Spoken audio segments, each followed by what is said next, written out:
Hijaunya lembah, hijaunya lereng pegunungan. Seri 5 Pelangi di Langit Singasari. Cerita, Esa Mintarja. Audiobook, novel silat. Bab 91. Demikian ketiga orang itu mendekat, maka terdengar suara lawan tata selintang itu. Ayo, apakah kalian berempat akan bertempur melawan aku?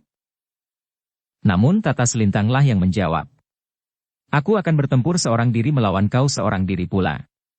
Betapapun tinggi ilmumu, aku tidak akan gentar, karena ilmumu yang terutama adalah ilmu yang sangat licik sebagaimana baru saja kau tunjukkan kepada kami. Persetan, geram orang itu. Ternyata kalian berhasil menyelamatkan seorang di antara kalian. Sayang aku tidak sempat membenturkan kepalanya pada sebatang pohon cangkring, sehingga pecah karenanya. Satu cara membunuh yang tidak terhormat, berkata tata selintang sambil bertempur.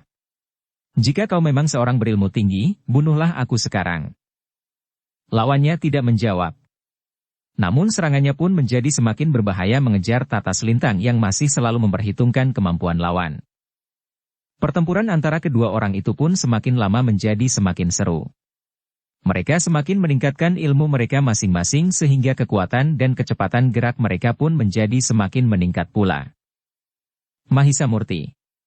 Mahisa Pukat dan Mahisa Ura hanya dapat menyaksikan saja pertempuran itu. Tata selintang sudah memberikan isyarat bahwa ia berada dalam keadaan perang tanding, sehingga ia tidak mengharapkan bantuan dari siapapun juga. Apapun yang mungkin terjadi atas dirinya. Mahisa Ura menyaksikan pertempuran itu dengan wajah yang tegang. Kemarahannya benar-benar membakar dadanya karena peristiwa yang telah terjadi atas dirinya.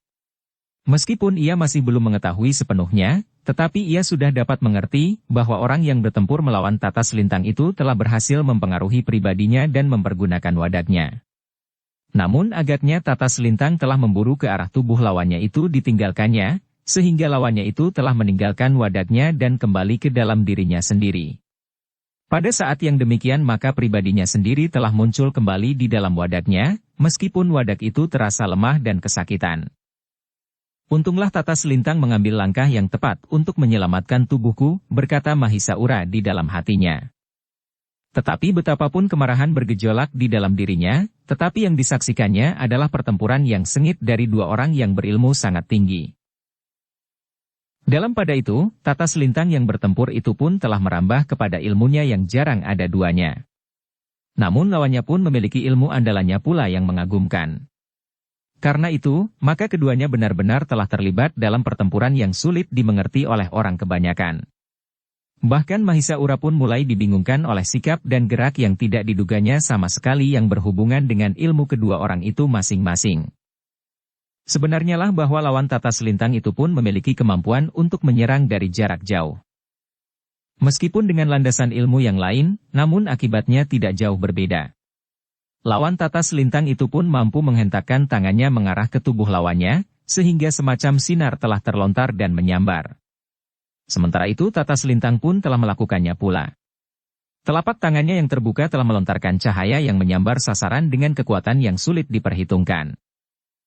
Karena itulah, maka ketiga orang yang menyaksikan pertempuran itu harus mengambil jarak. Mereka harus berada di tempat yang paling baik. Mungkin lawan tata selintang yang memang licik itu dengan sengaja mengarahkan ilmunya kepada salah seorang di antara mereka.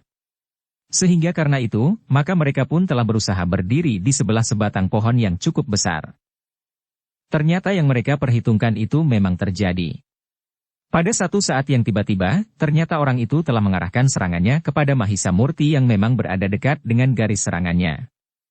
Orang itu mengira bahwa Mahisa Murti tidak menyadari, justru karena perhatiannya tertuju kepada pertempuran itu sendiri. Namun Mahisa Murti cukup berhati-hati. Ketika ia melihat arah tangan orang itu agak bergeser dengan garis serangannya atas tata selintang, justru mengarah kepadanya, maka ia pun cepat bergeser ke balik sebatang pohon. Terdengar batang pohon itu bagaikan meledak. Namun pohon itu ternyata tidak tumbang meskipun berguncang dengan kerasnya. Terdengar orang itu mengumpat. Ia telah gagal membunuh setidak-tidaknya menghancurkan tubuh seorang yang lain karena tata selintang telah mengambil satu langkah yang semula tidak diduganya. Namun serangan itu telah memperingatkan Mahisa Pukat dan Mahisa Ura. Karena itulah maka mereka pun tidak beranjak dari sisi sebatang pohon yang cukup dapat melindungi dirinya apabila serangan itu datang dengan tiba-tiba. Dalam pada itu, maka pertempuran itu pun telah berlangsung semakin sengit. Serangan datang silih berganti semakin lama semakin cepat dan semakin dahsyat. Keduanya pun berloncatan menghindari serangan demi serangan yang datang beruntun. Keduanya berebut kesempatan dan beradu kecepatan. Pepohonan di sekitar mereka pun telah menjadi berpatahan. Batang-batang kayu yang besar telah menjadi hangus oleh ledakan-ledakan serangan berjarak di antara mereka. Pohon-pohon perdu pun bagaikan telah ditebas berserakan dan berhamburan.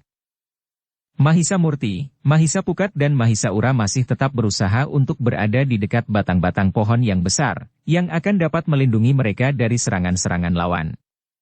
Sengaja atau tidak sengaja. Namun dalam pada itu, beberapa saat kemudian, ternyata keseimbangan pertempuran itu pun telah berubah. Kecepatan gerak Tata Selintang yang tinggi agaknya telah mampu membuat lawannya menjadi agak terdesak. Selain kemampuannya bergerak cepat, ternyata Tata Selintang memiliki ketahanan tubuh yang lebih tinggi. Karena mengerahkan segenap kemampuan dan ilmu, maka ketahanan tempur lawan Tata Selintang itu pun mulai menjadi susut. Karena itulah, maka setiap kali orang itu berusaha mengambil jarak dan berusaha berlindung di balik pepohonan untuk dapat sekedar beristirahat meskipun hanya sekejap. Jangan licik, berkata Tata Selintang. Orang itu sama sekali tidak menghiraukannya, ia masih saja bertempur dengan caranya. Menyerang, kemudian meloncat jauh dan menghindar. Dengan demikian maka Tata Selintang pun telah mendesaknya semakin jauh, sehingga arena itu pun telah bergeser pula. Mahisa Murti, Mahisa Pukat dan Mahisa Ura pun telah bergerak pula mengikuti arena yang bergeser. Tetapi mereka masih selalu berusaha untuk berada di dekat batang-batang pohon yang cukup besar. Tetapi ternyata orang itu tidak bertahan lebih lama lagi. Sebelum ia benar-benar kehabisan nafas, maka ia pun telah mengambil satu keputusan. Meninggalkan pertempuran itu. Demikianlah, selagi mereka masih berada di antara batang-batang pohon buah-buahan, maka lawan Tata Selintang itu pun telah mengambil satu kesempatan. Pada saat Tata Selintang memburunya, selagi lawannya itu berhasil menyelinap di balik sebatang pohon, maka orang itu pun telah mendahuluinya menyerang dengan satu hentakan yang memancarkan semacam berkas sinar yang menyambar Tata Selintang. Tetapi Tata Selintang cukup tangkas untuk menghindarinya. Namun di luar dugaan, bahwa pada saat Tata Selintang meloncat menghindar orang itu telah meloncat pula. Justru menjauhinya. Berlari menyusup di antara pohon-pohon buah-buahan pategalan itu. Jangan lari, teriak Tata Selintang. Tetapi orang itu tidak menghiraukannya. Yang terdengar kemudian adalah suara tertawanya berderai menggetarkan dada orang-orang yang mendengarnya. Namun Tata Selintang yang marah itu pun menyahut tidak dengan suara tertawanya, tetapi dengan teriakan yang menggetarkan dinding jantung, baiklah. Ternyata kemenanganmu terletak pada kemampuanmu berlari dengan licik meninggalkan arena. Suara tertawa itu terhenti. Yang terdengar kemudian adalah geram yang menyeramkan. Persetan. Jika kau mampu, tangkap aku. Aku merasa kasihan kepadamu. Justru karena kau melarikan diri dari arena, jawab Tata Selintang dengan suaranya yang bagaikan guruh. Tetapi tidak ada jawaban lagi. Agaknya orang itu telah menjadi semakin jauh.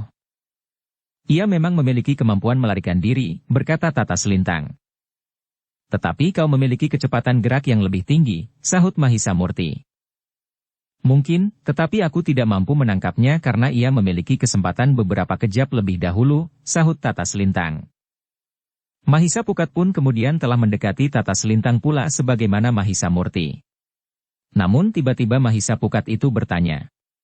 Di mana Mahisa Ura? Ketika mereka mengedarkan pandangan mereka di sekitar pategalan itu, maka mereka melihat Mahisa Ura yang melangkah tertatih-tatih sambil memegangi dadanya. Mahisa Pukat dan Mahisa Murti dengan tergesa-gesa mendekatinya. Namun Mahisa Ura masih sempat tersenyum sambil berkata, "Aku sudah berusaha. Tetapi keadaan tubuhku yang masih lemah, membuat daya tahanku agak menurun." Tata Selintang menarik nafas dalam-dalam. Katanya, "Aku melupakan keadaannya, sehingga aku telah mempergunakan kemampuanku untuk menjawab serangan orang itu dengan getaran suaranya.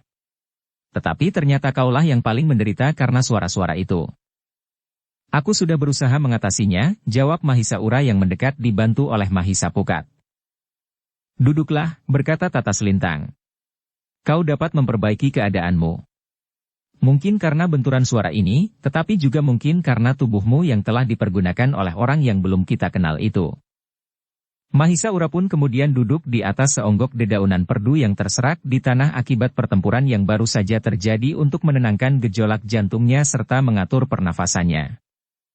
Aku menyesal bahwa orang itu sempat terlepas dari tangan kita, berkata Tata Selintang kemudian. Aku tidak dapat mencampurinya, karena agaknya kau memang ingin menyelesaikannya sendiri, sahut Mahisamurti. Tata Selintang menarik nafas dalam-dalam. Katanya, ya, aku memang ingin menghadapinya sendiri. Bukan karena kesombonganku, tetapi aku memang ingin menunjukkan bahwa kita bukan orang yang mudah dipermainkan. Namun di luar dugaan Mahisaura berkata dengan nada rendah. Maaf. Aku benar-benar tidak mampu menyesuaikan diriku. Agaknya aku telah menghambat kalian menghadapi orang itu. Tata Selintang memandanginya sejenak. Lalu katanya, jangan menyesali diri sendiri. Bagaimanapun juga kami memerlukanmu. Setiap orang yang bersedia membantu kita akan kita hargai. Apalagi kita sendiri. Mungkin memang ada kekurangan padamu. Tetapi itu bukan berarti bahwa kau telah mengganggu tugas-tugas kita dalam keseluruhan. Mahisaura tidak menjawab. Sementara Tata Selintang pun berkata, sudahlah. Usahakan agar keadaanmu menjadi semakin baik. Mahisaura tidak menjawab. Ia masih duduk di atas seonggok dedaunan untuk menenangkan dirinya dan mengatur pernafasannya. Sementara itu, Mahisamurti, Mahisapukat dan Tata Selintang mulai memperhatikan keadaan. Pategalan itu memang menjadi rusak. Banyak tanaman yang berpatahan. Bahkan beberapa batang pohon buah-buahan yang disambar oleh serangan-serangan kedua orang yang bertempur itu, akan menjadi layu dan mungkin mati karena batangnya menjadi hangus. Apakah pemiliknya akan marah? Desis Mahisamurti. Kita akan memberikan laporan sesuai dengan keadaan, jawab Tata Selintang. Mudah-mudahan pemilik pategalan ini akan dapat mengerti. Ketiga orang itu pun kemudian telah membersihkan pategalan itu. Mereka telah menimbun dedaunan dan ranting-ranting yang berpatahan di pagar pategalan itu. Sementara itu keadaan Mahisaura pun menjadi berangsur baik. Dengan demikian, maka mereka pun telah kembali ke tempat mereka bekerja. Namun sekali lagi Mahisaura memperingatkan bahwa mereka masih berhadapan dengan racun yang telah disebarkan oleh orang yang tidak dikenal itu. Mahisamurti pun kemudian telah pergi ke padukuhan di sebelah pategalan itu. Setelah melewati beberapa tonggak, barulah ia sampai ke batas pategalan dan memasuki jalan sempit menuju ke padukuhan. Dari padukuhan Mahisamurti mendapatkan sebuah kelenting. Namun Mahisamurti pun telah mengatakan bahwa kelenting itu tidak akan dikembalikan, karena kelenting itu akan dipergunakan untuk mencairkan racun. Namun air sekelenting itu agaknya tidak cukup, sehingga karena itu, maka ia harus mendapatkan kelenting yang lain untuk mengambil dan membawa air ke pategalan.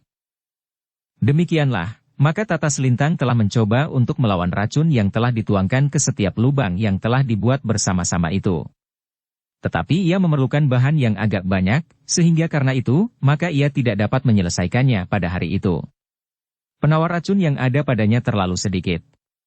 Namun ia telah mencoba untuk menawarkan racun pada salah satu lubang yang ada di pategalan itu. Setelah lubang itu disiramnya dengan penawar racun yang dicairkannya di dalam kelenting, maka ternyata bahwa kekuatan racun itu menjadi jauh susut. Tanah dari lubang itu ketika dibaurkan pada sebatang pohon, ternyata pohon perdu itu tidak menjadi layu. Karena itu, maka penawar yang tersedia itu pun kemudian telah dicairkannya pula dan disiramkannya ke lubang-lubang yang ada meskipun baru sebagian. Aku harus mengusahakan penawar racun itu lagi, berkata Tata Selintang. Bagaimana kita akan mendapatkannya? Bertanya Mahisamurti. Aku harus membuatnya. Jika tidak, maka lubang-lubang itu akan tetap berbahaya. Bukan saja jika kita menanam pohon di dalamnya yang akan mati, tetapi jika seseorang atau seekor binatang yang terperosok ke dalamnya, tentu akan terbunuh pula. Jawab Tata Selintang. Bagaimana kau dapat membuatnya? Bertanya Mahisapukat. Kapan lagi kau akan melakukannya? Tata Selintang menarik nafas dalam-dalam. Namun kemudian ia bertanya. Manakah yang lebih baik? Apakah kita akan membiarkan lubang-lubang ini merupakan lubang-lubang bisa yang dapat membunuh, atau kita mengorbankan waktu sedikit untuk menawarkannya? Mahisa Pukat menarik nafas dalam-dalam. Tetapi ia tidak menjawab. Namun dalam pada itu, Tata Selintang pun berkata, bagaimanapun juga kita harus memberitahukan hal ini kepada Ki Bekel dan pemilik tanah ini. Tempat ini harus menjadi tempat tertutup, sementara kita belum dapat menawarkan racun dalam keseluruhan. Mahisa Pukat menarik nafas dalam-dalam. Ia mengerti bahwa dengan demikian mereka harus mengorbankan waktu lagi. Tetapi ia tidak akan dapat mengingkari tugas yang tidak kalah pentingnya, menyelamatkan lingkungan itu dari kerasnya racun yang berbahaya. Baiklah, berkata Tata Selintang. Ternyata kita telah mendapat beban baru. Aku minta 2 orang di antara kita menemui Ki Bekel dan pemilik tanah ini, sementara 2 yang lain menjaga agar lubang-lubang yang tersisa ini tidak membunuh. Siapakah yang akan pergi? Bertanya Mahisa Murti. Pergilah bersama Mahisa Ura, jawab Tata Selintang. Aku dan Mahisa Pukat akan menjaga tempat ini. Mahisa Murti mengangguk. Ketika ia berpaling ke arah Mahisa Ura, maka Mahisa Ura pun telah bersiap. Bagaimana keadaanmu? Bertanya Mahisa Murti. Aku sudah baik, jawab Mahisa Ura. Aku siap untuk pergi menghadap Ki Bekel. Mahisa Murti mengangguk. Katanya, marilah.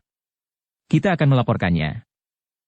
Keduanya pun kemudian meninggalkan pategalan itu.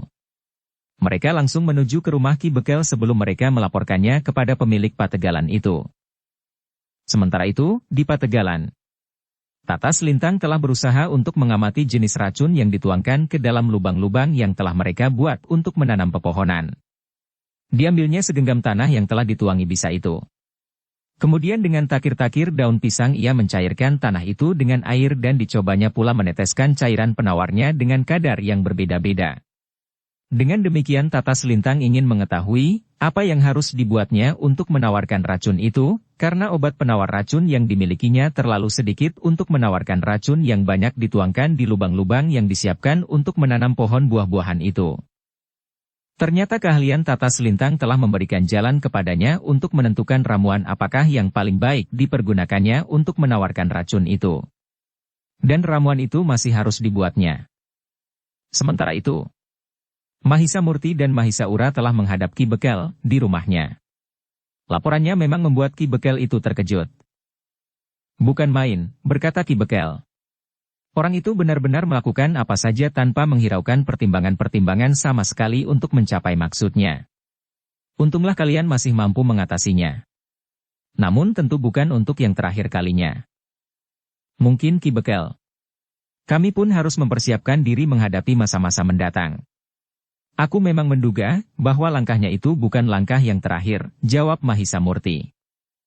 Baiklah, berkata Ki Bekel. Aku akan pergi ke pategalan itu. Aku akan membawa beberapa orang untuk menutup pategalan itu agar tidak dimasuki oleh seseorang, sampai segalanya dapat diatasi.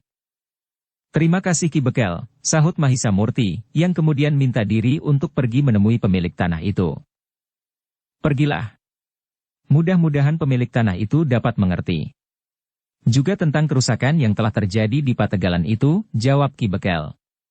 Jika terjadi salah paham, maka aku akan berusaha menyelesaikannya, karena akulah yang telah menahan kalian untuk tinggal lebih lama di padukuhan ini. Demikianlah, maka Mahisa Murti dan Mahisa Ura pun telah menemui pemilik tanah itu, meskipun dengan sedikit berdebar-debar. Jika terjadi salah paham karena kerusakan bukan saja tanahnya, tetapi juga tanaman-tanamannya karena perkelahian yang terjadi, maka persoalannya akan semakin berkepanjangan. Tetapi ternyata dugaan itu sama sekali tidak terjadi. Pemilik tanah itu sama sekali tidak merasa dirugikan. Bahkan dengan nada menyesal ia berkata, seharusnya aku tidak membiarkan kalian melakukan kerja itu. Aku sama sekali tidak menyesali tanah dan pepohonan yang ada di pategalan itu, tetapi aku justru menyesali peristiwa itu. Seandainya kalian tidak melakukan kerja di pategalan itu, agaknya kalian tidak akan mengalami kesulitan meskipun kalian dapat mengatasinya. Tidak, jawab Mahisa Murti. Bukan karena kami bekerja di pategalan itu. Seandainya kami tidak berada di pategalan itu, maka mereka pun akan tetap menyerang kami dimanapun kami berada dan apapun yang kami lakukan. Aku akan pergi ke Pategalan, berkata pemilik tanah itu. Tanah itu memang harus ditutup untuk sementara.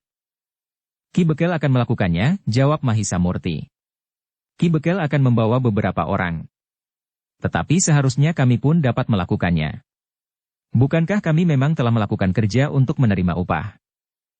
Pemilik tanah itu menarik nafas. Namun kemudian katanya, aku akan pergi ke Pategalan itu.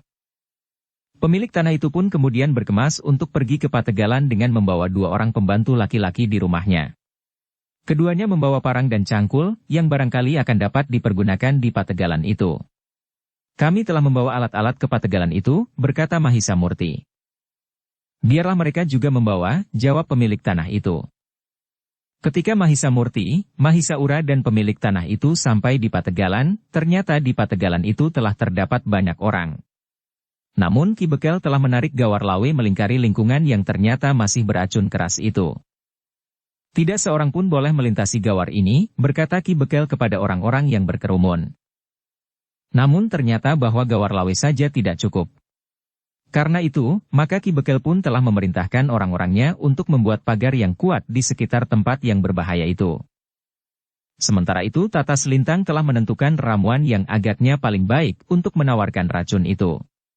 Ada beberapa jenis binatang berbisa yang akan dapat dipergunakannya untuk menawarkan racun, diramu dengan getah dari pepohonan tertentu. Yang harus dilakukannya kemudian adalah mencari jenis binatang dan getah pohon yang diperlukan itu. Karena itu, ketika orang-orang mulai melakukan kerja mereka, membuat pagar yang kuat dan cukup tinggi untuk menutup Pategalan itu, maka Tata Selintang dan ketiga orang yang diakunya kemanakannya telah minta diri untuk mencari ramuan yang mungkin akan dapat menjadi penawar racun yang tersebar di Pategalan itu. Kami harus segera mendapatkannya, berkata Tata Selintang. Mahisa Murti, Mahisa Pukat dan Mahisa Ura mengikut saja kemana Tata Selintang pergi. Namun ketika mereka sudah keluar dari Pategalan dan tidak memasuki padukuhannya, Mahisa Murti bertanya, kita akan kemana? Kita harus menemukan bahan ramuan obat penawar racun itu, jawab Tata Selintang. Bahan yang kita perlukan terdapat di mana? Apakah kau sudah mempunyai gambaran, di mana kita akan mendapatkannya? Bertanya Mahisa Murti pula. Aku memerlukan sejenis binatang beracun dan getah sejenis pohon nyamplung berbuah panjang yang sulit dicari. Tetapi aku kira aku akan dapat mempergunakan cairan pelepah pisang kering sebagai penggantinya meskipun kadar kekuatannya berbeda. Tetapi dengan mengentalkan cairan itu bersama bisa dari binatang-binatang yang akan kita dapatkan itu, maka aku kira akan mendapatkan obat penawar racun.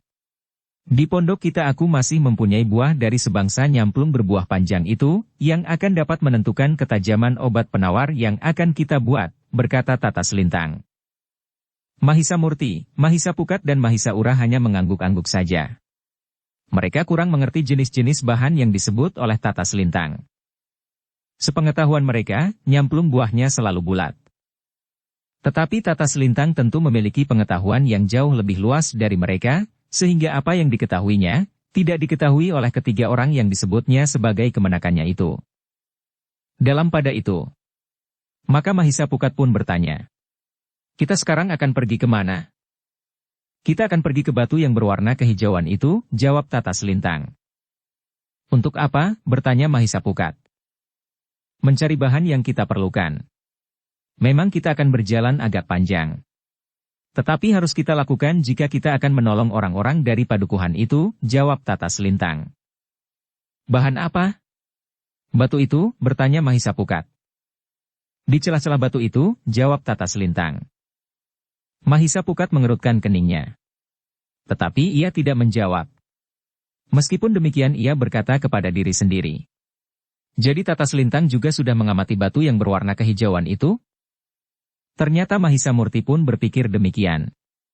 Karena Tata Selintang mengetahui bahwa di celah-celah batu yang berwarna kehijauan itu terdapat beratus bahkan beribu binatang beracun sejenis kala dalam beberapa macamnya. Ada yang jenisnya kecil dan yang besar. Demikianlah mereka berempat telah berjalan langsung menuju ke tempat batu yang berwarna kehijauan, yang letaknya tidak terlalu dekat dari padukuhan itu. Namun ternyata bahwa Tata Selintang memang memiliki ketajaman penggeraita melampaui orang kebanyakan. Karena itulah, maka ia pun berkata, Kita akan mendekati batu itu pada malam hari. Kenapa? Bertanya Mahisa Murti.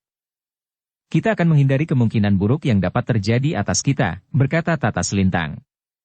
Setidak-tidaknya kita akan mempunyai kesempatan untuk bersiap-siap menghadapi kemungkinan di hadapan kita. Apakah ada sesuatu yang akan terjadi menurut perhitunganmu? Bertanya Mahisa Pukat. Aku kira, orang yang menaburkan racun itu pun telah memperhitungkan bahwa kita akan mencari bahan penolak racun. Orang itu pun tentu mengetahui bahwa bahan penawar racun yang banyak diketemukan adalah pada celah-celah batu hijau itu, jawab Tata Selintang. Mahisa Murti. Mahisa Pukat Mahisa Ura pun mengangguk-angguk. Sementara itu Tata Selintang pun berkata, akhirnya kita akan berbenturan dengan kekuatan di dalam padepokan itu justru di luar padepokan. Namun jika pekerjaan ini dapat kita selesaikan, maka tugas selanjutnya bukannya tugas yang berat. Kita akan dapat memasuki padepokan itu seolah-olah kitalah pemimpin dari padepokan itu. Mahisa Murti dan Mahisa Pukat saling berpandangan sejenak. Mereka tidak mengerti, apakah dengan demikian mereka sudah dapat dikatakan menyelesaikan tugas mereka. Apakah dengan demikian mereka akan dapat menjawab, apakah alasan orang-orang bertongkat itu untuk menguasai mahkota yang dianggap menjadi lambang tempat bermukim wahyu keraton itu? Namun keduanya sama sekali tidak mengatakan sesuatu. Mereka masih akan melihat apa yang terjadi kemudian. Tetapi mereka merasa sulit untuk dapat berprasangka buruk terhadap Tata Selintang yang telah memberikan kemampuan baru pada pelepasan ilmu mereka. Demikianlah mereka berjalan menuju ke tempat batu berwarna kehijauan itu. Namun mereka tidak langsung mengambil arah. Tetapi mereka telah menempuh jalan-jalan sempit yang agak menyimpang. Sebagaimana dikatakan oleh Tata Selintang, mereka baru akan mendekati sasaran pada malam hari. Dengan demikian mereka akan mendapat kesempatan untuk menilai, apakah mereka akan dapat melakukan dengan aman, atau mereka harus melakukan langkah kekerasan. Namun apapun yang harus mereka lakukan, mereka semuanya telah bersiap. Meskipun seandainya mereka harus bertempur menghadapi lawan yang lebih besar dari mereka. Mungkin dalam jumlah, tetapi mungkin juga pada tingkat kemampuan. Karena itu, maka mereka berempat memang tidak tergesa-gesa. Karena mereka memang menunggu hari menjadi gelap di perjalanan. Dengan singgah di sebuah kedai maka mereka telah banyak membuang waktu, sehingga akhirnya, malam pun telah turun. Kita akan mendekat, berkata Tata Selintang. Berhati-hatilah. Mungkin kita diamati oleh orang-orang yang telah menuangkan racun itu. Mahisa Murti, Mahisa Pukat dan Mahisa Ura pun menyadari hal itu. Karena itu maka mereka pun telah berada dalam kesiapan tertinggi ketika mereka mulai mendekati batu yang berwarna kehijauan itu. Namun Tata Selintang memang berhati-hati. Mereka tidak langsung mendekati batu itu. Tetapi Tata Selintang telah membawa ketiga orang yang diakunya sebagai kemanakannya itu untuk menunggu dan mengamati keadaan. Biasanya kita terlambat mengetahui orang yang mengamati kita, berkata Tata Selintang. Beberapa kali terjadi, merekalah yang menyapa kita lebih dahulu. Menyapa dengan serangan-serangannya. Mahisa Murti, Mahisa Pukat dan Mahisa Ura tidak membantah. Mereka memang menganggap bahwa Tata Selintang memiliki pengamatan yang sangat tajam, sehingga ia akan dapat memilih kesempatan yang paling baik untuk melakukan rencana mereka. Beberapa saat lamanya mereka menunggu. Tetapi mereka sama sekali tidak melihat atau mendengar apapun juga, selain gelapnya malam dan desir angin di hutan sebelah. Namun sejenak kemudian Mahisa Murti pun terkejut ketika Tata Selintang menggamitnya sambil memberi isyarat bahwa ia mendengar sesuatu. Mahisa Murti pun kemudian telah menggamit Mahisa Pukat dan Mahisa Ura dan memberi isyarat yang sama pula. Keempat orang itu pun kemudian memperhatikan keadaan dengan saksama. Mereka memang mendengar langkah berdesir. Semakin lama terdengar semakin dekat, sehingga mereka pun telah menahan nafas mereka. Dalam keremangan malam maka mereka pun telah melihat beberapa orang berjalan menuju ke batu berwarna kehijauan itu. 3 di antara mereka langsung mendekati batu itu, sementara 3 orang yang lain berdiri mengawasi keadaan di sekitar mereka. Orang-orang bertongkat, berkata keempat orang itu di dalam hati. Sebenarnya lah ke-6 orang itu membawa tongkat yang agak panjang. Namun keempat orang itu pun segera mengetahui gunanya, ketika seorang di antara mereka telah merundukkan tongkatnya dan ketika ia menghentakkan tongkatnya, maka nampak samar-samar sesuatu yang menggeliat. Agaknya orang itu telah menekan kepala seekor ular yang mendekatinya. Karena di tempat itu memang banyak terdapat ular-ular yang berbisa. Tetapi bagi keempat orang itu, agaknya tongkat itu bukan hanya khusus untuk membunuh ular saja. Tetapi tongkat itu tentu juga merupakan senjata mereka. Namun dengan demikian memang telah timbul pula satu pertanyaan. Apakah memang ada hubungannya antara orang-orang bertongkat ini dengan orang yang telah menuang cairan beracun di lubang-lubang yang telah dibuat oleh keempat orang itu di Pategalan? Sementara menurut penglihatan keempat orang itu, orang yang bertempur melawan Tata Selintang di Pategalan itu tidak mempergunakan senjata tongkat. Tetapi agaknya tongkat bukannya ciri yang memastikan. Mungkin di dalam padepokan itu memang terisi oleh orang-orang yang bersenjata tongkat dan orang-orang yang tidak mempergunakan tongkat sebagai senjata mereka. Menurut perhitungan keempat orang itu, maka orang-orang yang datang ke dekat batu itu agaknya memang ada hubungannya dengan peristiwa yang telah terjadi di Pategalan. Sejenak tiga orang yang mendekati batu yang berwarna kehijauan itu mengamati-amatinya. Namun kemudian terdengar suara salah seorang di antara mereka. Belum ada perubahan. Binatang itu masih berada di celah-celah retak-retak batu itu. Mungkin mereka tidak datang kemari, sahut yang lain. Binatang-binatang seperti itu terdapat di banyak tempat. Mungkin mereka mempunyai persediaan yang mereka pelihara di satu tempat yang tersembunyi, sehingga setiap kali mereka membutuhkan, mereka tidak perlu mencarinya lagi, berkata yang lain lagi. Namun terdengar suara yang agaknya mempunyai pengaruh di antara mereka. Kita akan menunggu beberapa lama. Jika mereka datang, kita akan menghancurkannya. Tetapi ingat, mereka memiliki ilmu yang tinggi. Mereka tidak akan mampu berbuat banyak, jawab seseorang di antara mereka. Seorang di antara mereka memang memiliki ilmu yang tinggi. Tetapi yang lain bukan apa-apa. Jangan pura-pura. Justru yang lain itulah yang pernah menghancurkan perlawanan beberapa ekor harimau di tempat ini. Jika kau pura-pura tidak mengetahui bahwa mereka berilmu tinggi, maka kita sudah mulai dengan satu kesalahan yang akan dapat menjerat diri kita sendiri. Namun kita pun tidak akan menjadi ketakutan karenanya. Kita adalah orang-orang terpercaya, berkata suara orang yang agaknya memimpin keenam orang itu. Kawan-kawannya tidak menjawab lagi. Namun mereka pun kemudian telah menebar. Mereka memandang ke segenap arah. Namun agaknya mereka pun tidak lengah terhadap ular-ular yang banyak terdapat di tempat itu. Tata Selintang menarik nafas dalam-dalam. Ia pun mempersilahkan Mahisaura berada di antara ketiga orang yang lain dengan isyarat, agar seekor ular tidak sempat menggigitnya. Tanpa mengatakan sesuatu Tata Selintang telah memberikan segelintir obat penawar racun yang mampu melindunginya untuk beberapa lama kepada Mahisaura. Sedangkan Mahisaura pun agaknya mengerti pula kekuatan obat itu sebagaimana pernah diterimanya dari Tata Selintang. Karena itu, maka dengan serta-merta maka ia pun telah menelan obat penawar itu. Sementara itu, setelah menunggu beberapa lama, 6 orang itu masih juga tetap berada di tempatnya meskipun beberapa kali mereka harus membunuh beberapa ekor ular yang merambat mendekati mereka, maka Mahisa Pukat pun mulai menjadi jemu. Ia menjadi gelisah dan sekali-sekali berdesah. Mahisa Murti yang mengenal saudara laki-lakinya itu dengan baik mengerti pula perasaannya. Mahisa Pukat tentu sudah mulai menjadi jemu menunggu. Bahkan Tata Selintang dan Mahisaura pun merasakan kegelisahan itu. Karena itu, Tata Selintang pun kemudian bertanya, apakah yang akan kita lakukan sekarang? Kita akan banyak kehilangan waktu di sini, desis Mahisa Pukat. Tata Selintang yang sudah mengira bahwa Mahisa Pukat sudah tidak sabar lagi menyahut. Apakah kita akan mengambilnya sekarang? Apa salahnya, berkata Mahisa Pukat. Kita akan dapat menjajaki kemampuan orang-orang bertongkat itu. Kita pernah bertempur dengan orang-orang itu di sini, berkata Mahisa Murti. Sebelum kita bertempur dengan harimau-harimau yang dikuasai oleh ilmu gendam.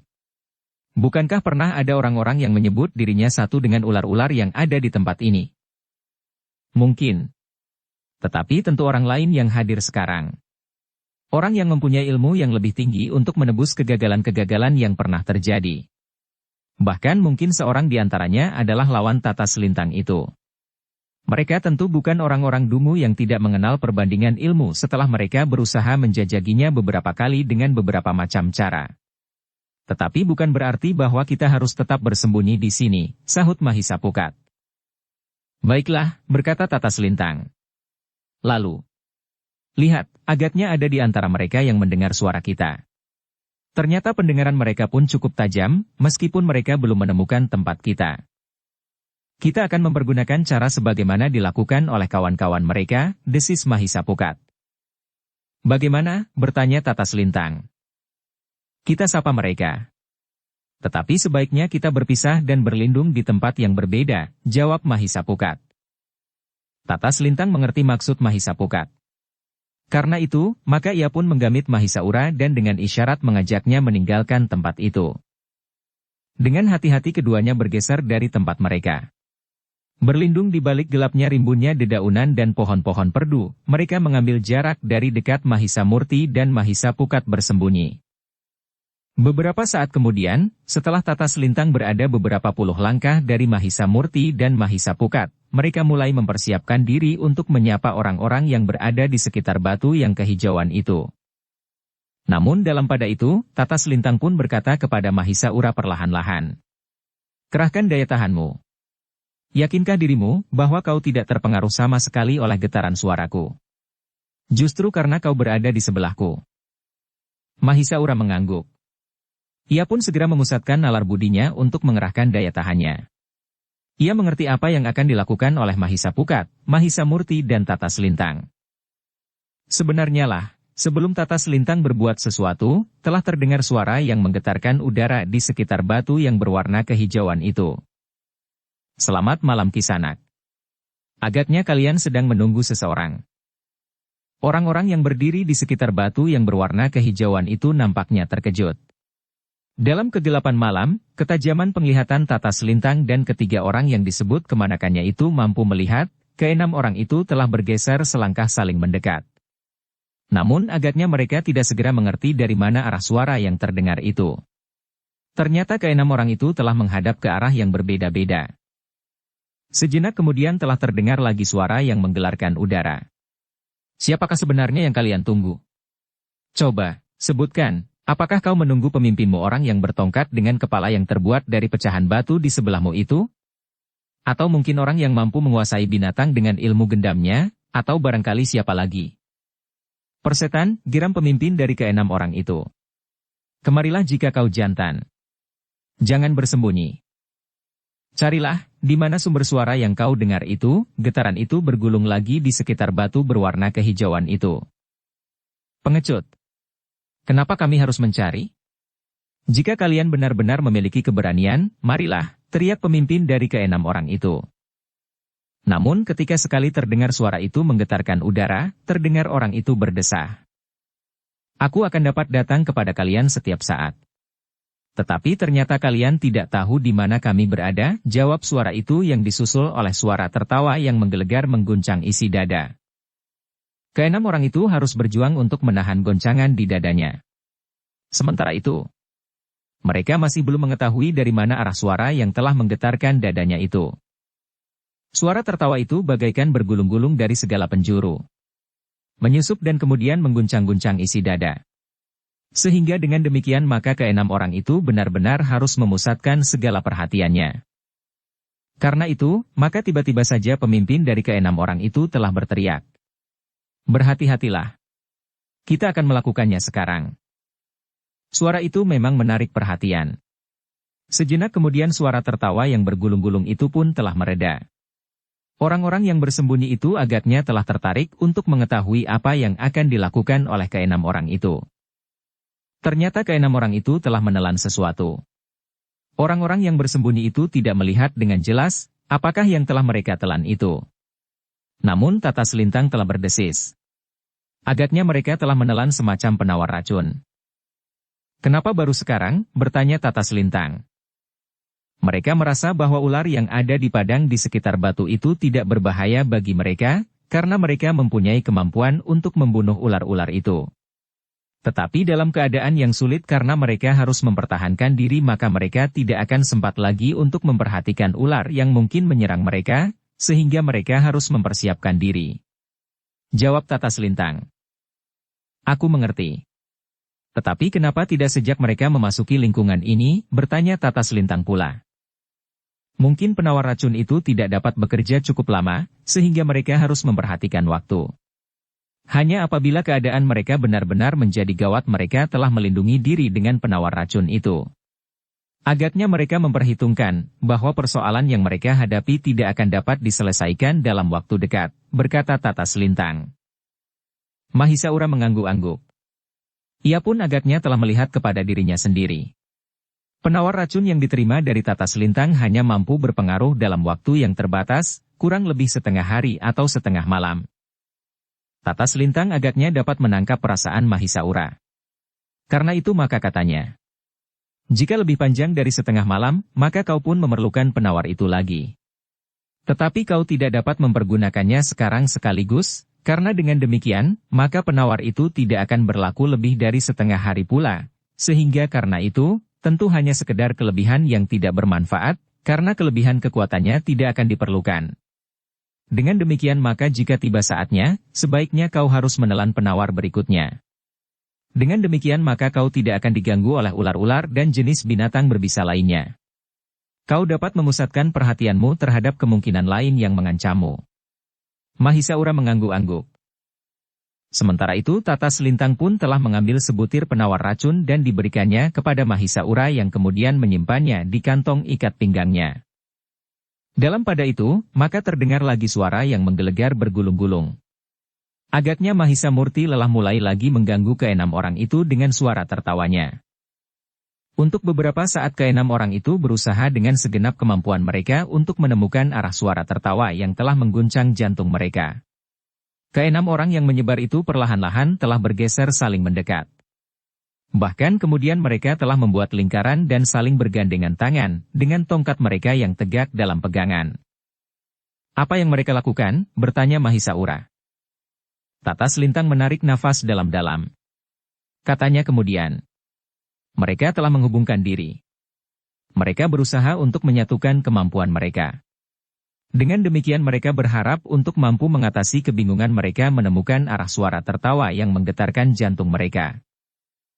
Mahisalira mengangguk-angguk. Dilihatnya orang-orang itu mulai bergeser melingkar. Namun agaknya pegangan mereka semakin lama semakin menjadi kuat.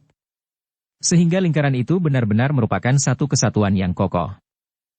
Dengan demikian mereka telah menyatukan pula pemusatan nalar budi untuk menemukan arah suara yang agaknya telah menyakiti dada mereka, sekaligus untuk menyusun lapisan-lapisan perisai yang melindungi mereka. Untuk beberapa saat keenam orang itu bergeser perlahan-lahan. Namun mereka mulai yakin bahwa mereka akan dapat menemukan arah suara yang telah mengganggu isi dada mereka itu. Ternyata kebingungan memang telah terjadi. Keenam orang yang telah menyatukan diri itu telah kehilangan arah suara yang menggetarkan jantung mereka. Suara itu seakan-akan telah berpindah pada saat mereka hampir menemukannya. Gila, geram pemimpin dari keenam orang itu. Sementara itu suara tertawa itu benar-benar telah menghentak-hentak jantung mereka. Demikianlah, Tata Selintang berganti-ganti dengan Mahisa Murti dan Mahisa Pukat memang telah membuat keenam orang itu semakin kebingungan. Namun akhirnya pemimpin dari keenam orang itu berkata, kita tidak usah mencarinya. Kita akan melawannya. Keenam orang itu pun kemudian telah duduk di dalam lingkaran. Mereka meletakkan tongkat-tongkat mereka di dalam lingkaran, sementara tangan mereka pun telah bergandengan dengan erat. Keenam orang itu telah memusatkan kekuatan daya tahan mereka. Namun mereka tidak menunduk dan menajamkan mata. Mereka justru mengamati langsung ke dalam kegelapan di arah pandangan masing-masing. Dengan mengerahkan daya tahan di dalam diri masing-masing, maka mereka berhasil mengurangi hentakan-hentakan di dalam dada mereka. Dengan bergandengan tangan erat-erat. Mereka memang benar-benar telah menjadi satu dan saling mengisi. Tata Selintang akhirnya menghentikan serangannya, ia pun sadar bahwa dalam sikapnya keenam orang itu akan mampu melindungi diri mereka meskipun harus menahan sakit. Namun agaknya dengan cara itu, mereka tidak akan dapat segera menyelesaikan persoalan. Sejenak kemudian Tata Selintang pun berbisik kepada Mahisaura. Kita kembali kepada Mahisa Murti dan Mahisa Pukat. Namun sebelum Tata Selintang benar-benar mendekati kedua anak muda itu maka Mahisa Pukat telah sampai kepadanya dan berkata, aku tidak telaten. Apakah kita akan bermain-main seperti ini semalam suntuk? Atau bahkan 3 hari 3 malam? Jadi bagaimana menurut pertimbanganmu? Bertanya Tata Selintang. Mahisa Murti setuju kita mengambil jalan yang paling pasti. Berhasil atau tidak berhasil, berkata Mahisa Pukat. Baiklah, berkata Tata Selintang. Kita akan mendekati mereka. Dengan demikian, maka Tata Selintang pun kemudian telah minta mereka berkumpul dan bersama-sama mendekati keenam orang yang telah menyatukan diri itu. Mahisa Pukat kemudian telah memanggil Mahisa Murti. Sejenak kemudian maka keempat orang itu pun telah keluar dari rimbunnya pohon perdu dan berjalan menuju ke arah keenam orang yang sedang duduk memusatkan kemampuan mereka untuk mengerahkan daya tahan di dalam diri untuk melawan suara tertawa yang menggelegar. Kehadiran keempat orang itu memang telah mengejutkan. Keenam orang itu sama sekali tidak menduga bahwa orang itu akan muncul dari arah itu, karena menurut pengamatan mereka arah timbulnya getaran dari suara yang menggelepar itu bukannya dari arah itu. Melihat kehadiran keempat orang itu, maka keenam orang itu pun segera menguraikan lingkaran mereka. Dengan cepat mereka pun bangkit sambil meraih tongkat mereka masing-masing. Beberapa langkah di hadapan keenam orang itu, Tata Selintang dan ketiga orang yang diakunya sebagai kemanakannya itu pun telah berhenti. Tata Selintang yang berdiri di paling depan pun kemudian berkata, "Selamat malam Kisanak. Apakah kerja kalian malam-malam begini di sini?" Pemimpin dari keenam orang itu pun maju selangkah sambil menjawab, "Kami tidak berbuat apa-apa. Kami sekedar berhenti di sini." "Baiklah," berkata Tata Selintang. "Jika kalian memang tidak berbuat apa-apa, biarlah aku saja yang berbuat sesuatu di sini." "Apa yang akan kau lakukan?" bertanya pemimpin dari keenam orang itu. "Kami adalah pemburu binatang-binatang beracun," jawab Tata Selintang. "Kami ingin berburu di tempat ini kecuali ular. Kami tidak memerlukan lagi, karena kami mempunyai persediaan cukup banyak." "Apa yang kalian cari?" bertanya pemimpin dari keenam orang itu. "Kala segala jenis, babak satu, rena, laba-laba hijau, kelabang dan jenis-jenisnya," jawab Tata Selintang. "Di mana kalian akan mencari?" bertanya pemimpin itu. Tata Selintang ternyata telah menjawab sebenarnya. "Kami akan mencari di celah-celah retak-retak batu hijau itu." Jawaban yang berterus terang itu justru membuat orang-orang itu agak kebingungan. Namun pemimpin mereka pun kemudian menjawab, "Sayang sekali. Kami tidak mengizinkan kalian melakukannya." "Kenapa? Apakah batu hijau itu milikmu?" bertanya Tata Selintang. "Ya," jawab orang itu dengan serta-merta. "Kisanak," berkata Tata Selintang, "aku tidak percaya. Tetapi seandainya benar, apa salahnya aku mengambil binatang-binatang berbisa itu? Bukankah sama sekali tidak merugikanmu? Batu itu milik kami. Semua yang melekat pada batu itu pun milik kami," jawab pemimpin dari keenam orang itu. "Termasuk binatang-binatang yang ada di celah-celah retak-retaknya." "Baiklah. Tetapi apakah binatang berbisa itu bagi kalian ada gunanya selain sekedar untuk menakut-nakuti orang?" bertanya Tata Selintang. Pemimpin dari keenam orang itu termangu-mangu sejenak. Namun kemudian jawabnya, "Apapun yang kami lakukan bukan persoalanmu. Aku mempunyai hak untuk menolak atau mengizinkan permintaanmu." "Baiklah," jawab Tata Selintang. "Aku mohon kalian mengizinkan. Kami memerlukan sekali binatang-binatang itu. Aku harus menyelamatkan beberapa kotak pategalan yang telah dikotori dengan racun, sehingga tanah pategalan itu menjadi sangat berbahaya jika tidak ditawarkannya. Dengan biadab seseorang atau sekelompok orang telah menuangkan cairan racun ke dalam lubang-lubang yang sedianya untuk ditanami pohon buah-buahan. Bukan hanya pohon buah-buahan yang akan ditanam di lubang-lubang itu sajalah yang akan mati, tetapi seseorang yang terperosok ke dalam lubang itu pun akan mati. Bahkan seluruh tanah pategalan itu pun akan bernafaskan racun yang mampu membunuh seseorang yang memasukinya." Orang-orang yang bersenjata tongkat itu menegang. Pemimpin mereka pun kemudian menjawab, "Itu persoalanmu. Kalau kau ingin menjadi pahlawan bagi orang-orang yang memiliki pategalan itu, lakukanlah. Tetapi kau tidak akan dapat memperalat kami. Kami tidak akan memperalat. Kami hanya minta binatang-binatang berbisa itu." "Bukankah dengan demikian batu kalian justru akan menjadi bersih?" sahut Tata Selintang. "Dengan demikian maka seseorang akan dengan sangat mudah mengambil batu itu. Tetapi jika binatang-binatang berbisa itu masih tetap berada di celah-celah retak-retaknya, maka sulit bagi seseorang untuk mengambilnya," berkata pemimpin dari keenam orang itu. Kau salah Kisanak, berkata Tata Selintang. Jika kami berniat mengambilnya, maka binatang-binatang itu sama sekali tidak berarti bagi kami. Bahkan seandainya batu itu dililit oleh 1000 ekor ular bandotan sekalipun. Aku percaya, jawab pemimpin itu. Karena itu jika kalian yang datang, yang akan mencegah bukan binatang-binatang berbisa itu, tetapi kami. Kisanak, berkata Mahisa Murti. Apakah kalian masih ingin mengulangi kegagalan kalian pada waktu yang lewat? Tidak Kisanak, jawab pemimpin itu. Sekarang kami sudah dilengkapi oleh pengalaman. Kami sudah dibekali dengan penawar racun. Sementara itu, kami memiliki ilmu yang lebih baik dari orang-orang yang pernah kalian kalahkan itu. Tetapi jumlah kami pun bertambah, berkata Mahisa Murti. Karena itu, apakah salahnya jika kita tidak usah bertengkar?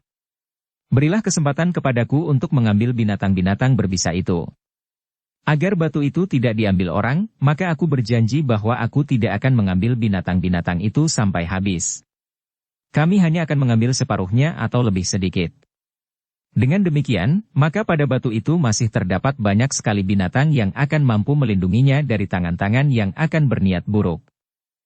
Sudahlah, berkata orang itu. Jangan banyak bicara. Pergilah. Kalian tidak boleh mengambil seekor pun binatang yang ada pada batu-batu hijau itu. Seekor dari binatang itu kalian ambil, maka sebagai gantinya 1 jiwa di antara kalian melayang. Apakah kalian mengerti? Kita akan mencari jalan keluar, jawab Mahisa Pukat.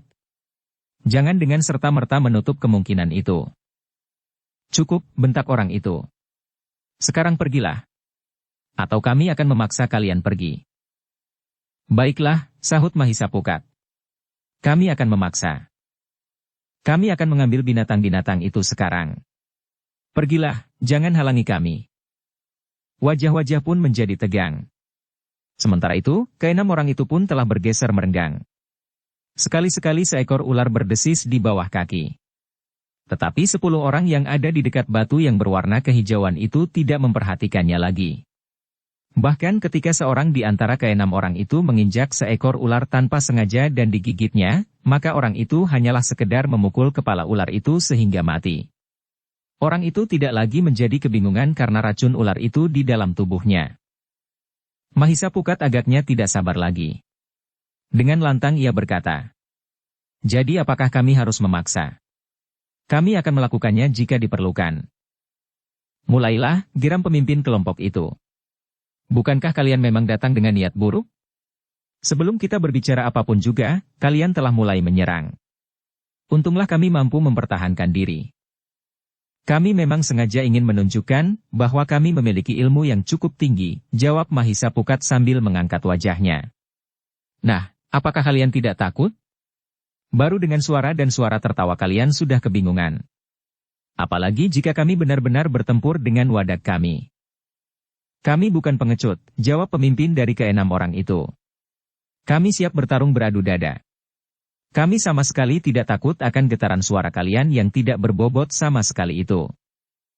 Mahisa Pukat pun telah bergeser pula, siap untuk menyerang.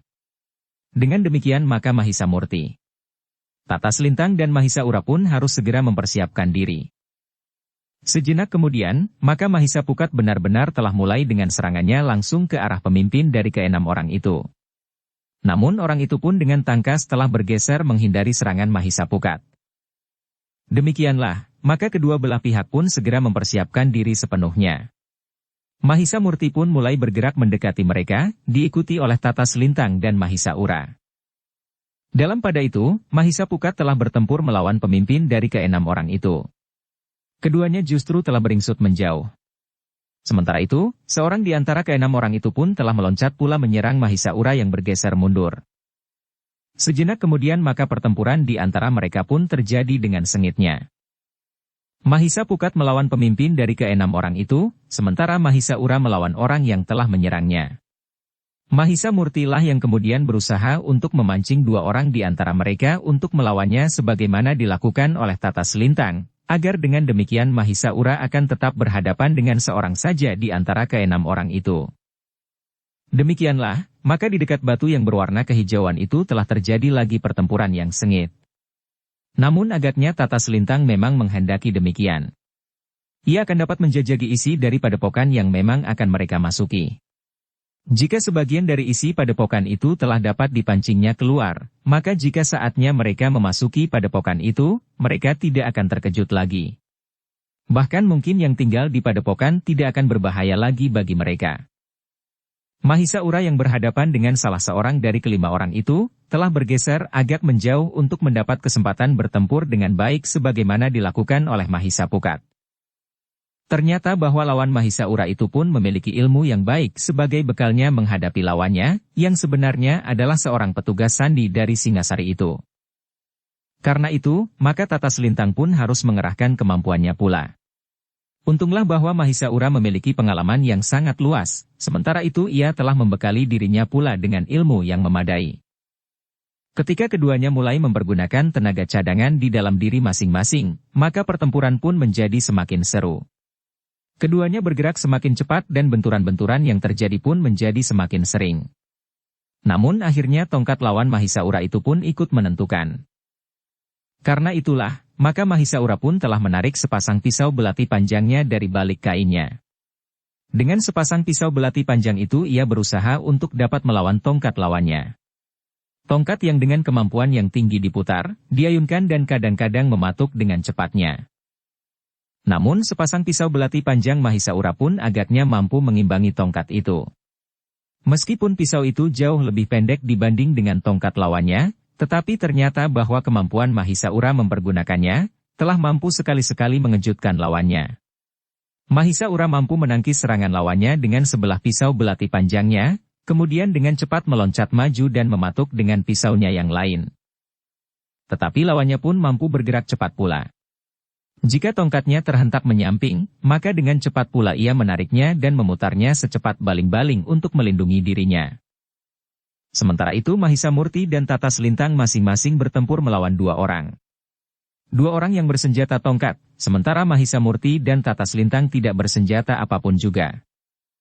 Namun Mahisa Murti dan Tata Selintang memiliki kemampuan untuk menghambat gerak lawannya. Jika kedua orang lawannya mulai mendesak dengan putaran tongkatnya dan bahkan berusaha menggiringnya ke dalam keadaan yang sulit, maka Mahisa Murti dan Tata Selintang mampu menghambat gerak lawannya. Dengan serangan berjarak mereka berusaha untuk menghentikan desakan kedua lawan masing-masing. Tetapi agaknya Tata Selintang memang tidak bermain-main. Ia justru ingin menunjukkan kepada lawan-lawannya bahwa mereka tidak akan mampu berbuat banyak. Meskipun ia harus berhadapan dengan dua orang, namun dalam waktu singkat, ia segera dapat melumpuhkannya. Karena itu, maka Tata Selintang tidak sekedar menghentikan lawannya dengan meledakkan tanah yang akan dipijaknya, tetapi ia telah benar-benar menyerang dengan hentakan ilmunya itu. Karena itu, ketika dua orang bertongkat itu menyerangnya bersama-sama dari dua arah, Tata Selintang telah mengambil jarak. Ia justru meloncat menjauh. Namun demikian kedua orang lawannya siap untuk meloncat menyerangnya, kedua tangan Tata Selintang telah mengembang. Sekilat cahaya meluncur dan menyambar salah seorang dari lawannya. Terdengar pekik tertahan. Sasaran itu pun kemudian terhuyung-huyung sejenak. Orang itu masih sempat mengumpat sebelum ia terjatuh, bahkan sempat pula melemparkan tongkatnya ke arah Tata Selintang. Namun tongkat itu tidak mengenai sasarannya. Bahkan ketika kawannya yang lain ingin mempergunakan kesempatan itu untuk menyerang, Tata Selintang telah mempergunakan ilmu yang sama, menyerang orang itu dengan hentakan ilmunya, sehingga sekali lagi seberkas kilat menyambar. Orang itu bagaikan terdorong surut. Namun kemudian ia pun terjatuh di tanah. Kedua orang itu tidak mati. Tetapi keduanya telah kehilangan kemampuannya untuk melawan. Tubuh mereka rasa-rasanya menjadi panas sedangkan tulang belulangnya bagaikan terlepas dari sendi-sendinya. Perlawanan mereka ternyata hanya terjadi dalam waktu singkat. Tata Selintang telah menyelesaikan perkelahiannya. Sementara itu Mahisa Murti telah mempergunakan kemampuan ilmunya yang lain. Dengan tangkasnya ia selalu berusaha menyusup putaran tongkat kedua lawannya. Sentuhan-sentuhan kecil telah terjadi beberapa kali. Namun kemudian kedua lawannya itu bagaikan kehilangan segenap kekuatannya. Demikian cepatnya susut tanpa mereka sadari. Mereka seakan-akan telah kehilangan sebagian besar dari tenaga dan kemampuan mereka, sehingga mereka merasa tidak mungkin lagi untuk meneruskan perlawanan. Kedua orang lawan Mahisa Murti itu menjadi heran. Mereka mempunyai pengalaman yang luas. Mereka pernah berkelahi untuk waktu yang lama tanpa merasa bahwa kemampuan dan kekuatan mereka susut. Namun menghadapi anak muda itu, seakan-akan kekuatan dan ilmunya telah terperas bersama keringatnya.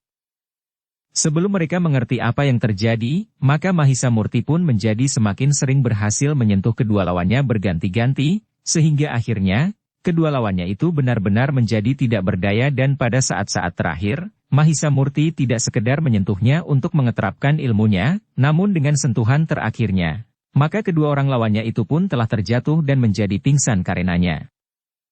Yang masih bertempur adalah Mahisa Ura dan Mahisa Pukat.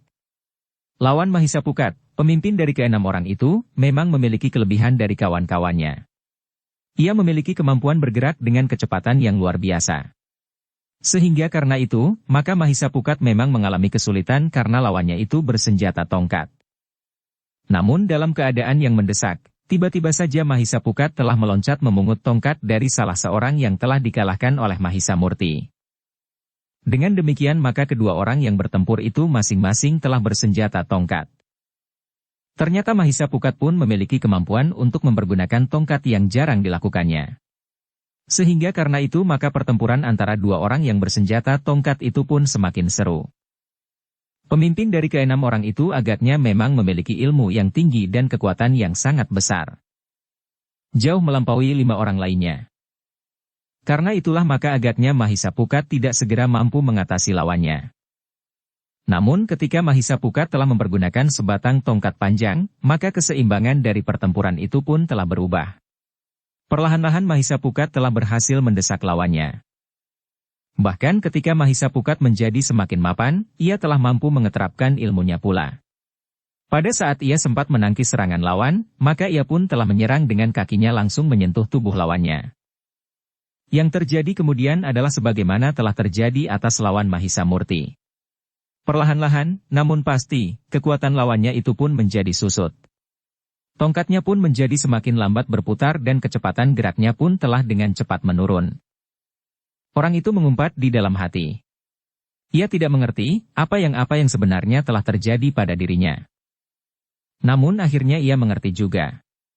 Pengenalannya atas berbagai macam ilmu melampaui kelima orang yang dipimpinnya, sehingga ia pun kemudian dapat mengenali ilmu lawannya itu. Gila, geram orang itu. Kau memiliki ilmu iblis itu, sehingga kau dapat dengan licik mencuri kekuatan dan kemampuanku. Apapun yang terjadi Kisanak, jawab Mahisa Pukat. Menyerahlah. Aku tidak akan berbuat apa-apa selain mengambil binatang-binatang itu. Persetan. Selagi belum terlambat, aku akan membunuhmu, geram orang itu. Namun sebenarnya lah bahwa ia sudah terlambat menyadari apa yang sudah terjadi. Ia tidak lagi mampu bergerak cepat dan tenaganya tidak lagi dapat mengimbangi kekuatan tenaga lawannya. Bahkan kemudian, Mahisa Pukat telah berhasil mengenainya dengan tongkat panjangnya beberapa kali. Meskipun ia tidak lagi menghisap kekuatan lawannya, tetapi pukulan-pukulan tongkatnya yang tidak terelakkan, telah benar-benar menyakitinya. Bahkan benturan-benturan yang terjadi pun seakan-akan telah menggetarkan genggaman tangannya. Sehingga akhirnya, ketika Mahisa Pukat telah menjadi jemu, maka pukulan tongkatnya lah yang kemudian menentukan. Dengan ayunan yang keras maka Mahisa Pukat telah berhasil menghantam tongkat lawan sehingga tongkat itu terlepas dari tangannya.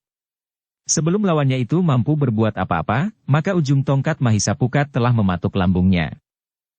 Orang itu menyeringai menahan kesakitan yang sangat yang menyengat lambungnya itu.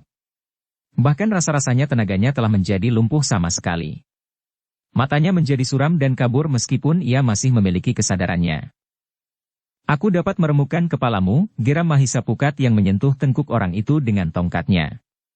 Mengakulah bahwa kau menyerah. Tetapi orang itu menggeram. Katanya. Hanya kematian yang dapat memaksaku untuk menyerah. Kau terlalu sombong, geram Mahisa Pukat. Seorang laki-laki akan memilih mati daripada menyerah, katanya. Kemarahan Mahisa Pukat tidak dapat dibendung lagi. Karena itu maka tiba-tiba saja ia pun telah melepaskan tongkatnya. Dengan geram Mahisa Pukat telah menangkap lengan orang itu dengan kerasnya. Orang itu tidak menyadari apa yang akan terjadi dengan dirinya. Ia mengira bahwa dengan marah Mahisa Pukat akan mengguncang tubuhnya memukulnya atau memperlakukannya dengan kasar. Namun akhirnya ia pun menyadari bahwa Mahisa Pukat telah menyerap semua tenaganya.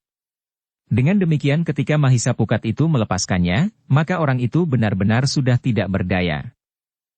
Mahisa Pukat kemudian berdiri tegak di samping pemimpin kelompok yang sudah tidak berdaya itu. Dengan geram ia berkata, "Apakah kau masih akan membunuh aku?" Pemimpin kelompok yang sudah tidak berdaya itu pun berkata dengan lemah tetapi masih dengan getar kemarahan yang bergejolak di dalam dadanya. "Kau licik. Jika kau jantan, kita akan bertempur dalam keadaan sewajarnya. Kau pergunakan ilmu iblismu yang mampu mencuri kekuatan dari lawanmu. Itu adalah satu kemampuan ilmu untuk melawan kecuranganmu. Aku tidak bersenjata, dan kau mempergunakan senjatamu," jawab Mahisa Pukat. "Jika kau sekarang tidak membunuhku, kau akan menyesal, karena akulah yang kelak akan membunuhmu," geram orang itu. Mahisa Pukat tidak menghiraukan lagi. Namun ia pun kemudian berpaling ke arah Mahisaura yang masih bertempur dengan mempergunakan sepasang pisau belatinya. Mahisa Murti dan Tata Selintang pun kemudian juga memperhatikan pertempuran itu. Namun mereka pun segera mengetahui bahwa Mahisaura akan dapat memenangkan pertempuran itu. Dengan sepasang pisau belati panjangnya, Mahisaura ternyata dapat melawan kegarangan tongkat panjang lawannya. "Ternyata ia mempunyai senjata yang baik," desis Tata Selintang. Mahisa Murti dan Mahisa Pukat mengangguk-angguk. Keduanya pun terbiasa juga membawa pisau belati panjang. Tetapi saat itu keduanya memang tidak membawanya. Mereka lebih percaya kepada kemampuan yang telah mereka miliki daripada pisau belati panjang. Menurut perhitungan mereka, maka mereka akan dapat memanfaatkan ilmu yang mereka terima dari Tata Selintang jika sangat diperlukan. Namun ternyata tanpa mempergunakan ilmu itu pun mereka telah mampu mengalahkan lawan-lawannya. Dalam pada itu, Mahisaura benar-benar telah mendesak lawannya sehingga lawannya itu tidak mampu lagi bertahan lebih lama lagi. Tongkatnya seakan-akan tidak lagi banyak berarti, karena pisau belati Mahisaura yang sepasang itu mampu mengimbangi kecepatan putaran tongkatnya. Karena itu, ketika Mahisaura melihat semuanya telah menyelesaikan tugas masing-masing, maka ia pun segera mengerahkan kemampuannya pula. Ketika menangkis patukan tongkat lawannya dengan pisau belati panjang di tangan kiri sambil meloncat mendekat. Demikian cepatnya sehingga lawannya tidak sempat menghindarinya. Sehingga karena itu, maka ujung pisau itu telah tergores di pundaknya. Orang itu menyeringai kesakitan. Bahkan dengan demikian, maka sebelah tangannya pun menjadi bagaikan lumpuh. Meskipun demikian, orang itu sama sekali tidak berniat untuk menyerah. Karena itu, maka dengan sebelah tangannya ia masih juga melawan Mahisaura dengan sisa tenaganya. Mahisauralah yang kemudian merasa diburu oleh waktu karena ia harus menyelesaikan pertempuran itu yang terakhir sementara ia hanya melawan seorang saja. Meskipun Mahisa Pukat juga hanya melawan satu orang saja, tetapi lawannya adalah pemimpin dari sekelompok orang bertongkat itu, yang memiliki ilmu paling tinggi di antara mereka. Karena itu, maka Mahisaura pun telah kehilangan perhitungannya. Asal saja ia ingin cepat mengalahkan orang bertongkat itu. Karena itulah, maka ia pun telah mempergunakan kesempatan yang terbuka itu untuk mengakhiri perlawanan orang bertongkat itu. Dengan sebelah tangan, maka tongkat itu tidak lagi dapat berputar, berayun dan mematuk sebagaimana digerakkan oleh kedua tangannya. Mahisauralah yang kemudian menguasai medan. Dengan tangkasnya ia telah menyusup di antara putaran tongkat itu dengan sebelah pisaunya dan seperti yang sudah dilakukannya, menusuk lawannya dengan pisaunya yang lain.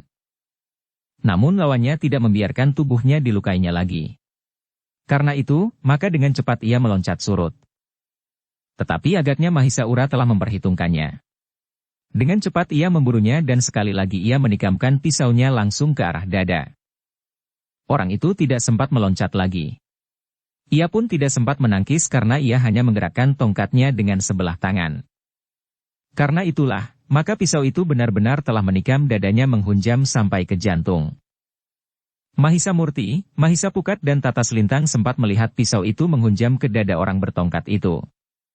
Mereka pun melihat orang itu terkulai jatuh dan tidak akan sempat bangkit kembali. Mereka hanya dapat menarik nafas dalam-dalam. Sementara itu Mahisaura pun berdiri termangu-mangu ketika ia berpaling kepada Tata Selintang, ia pun berkata, "Maafkan aku. Aku memang tidak mampu melakukan sebagaimana kalian lakukan. Agaknya aku telah membunuh lawanku." Ketiga orang yang termangu-mangu itu tidak menjawab. Sementara Mahisaura pun berkata pula, aku tidak dapat berbuat lain.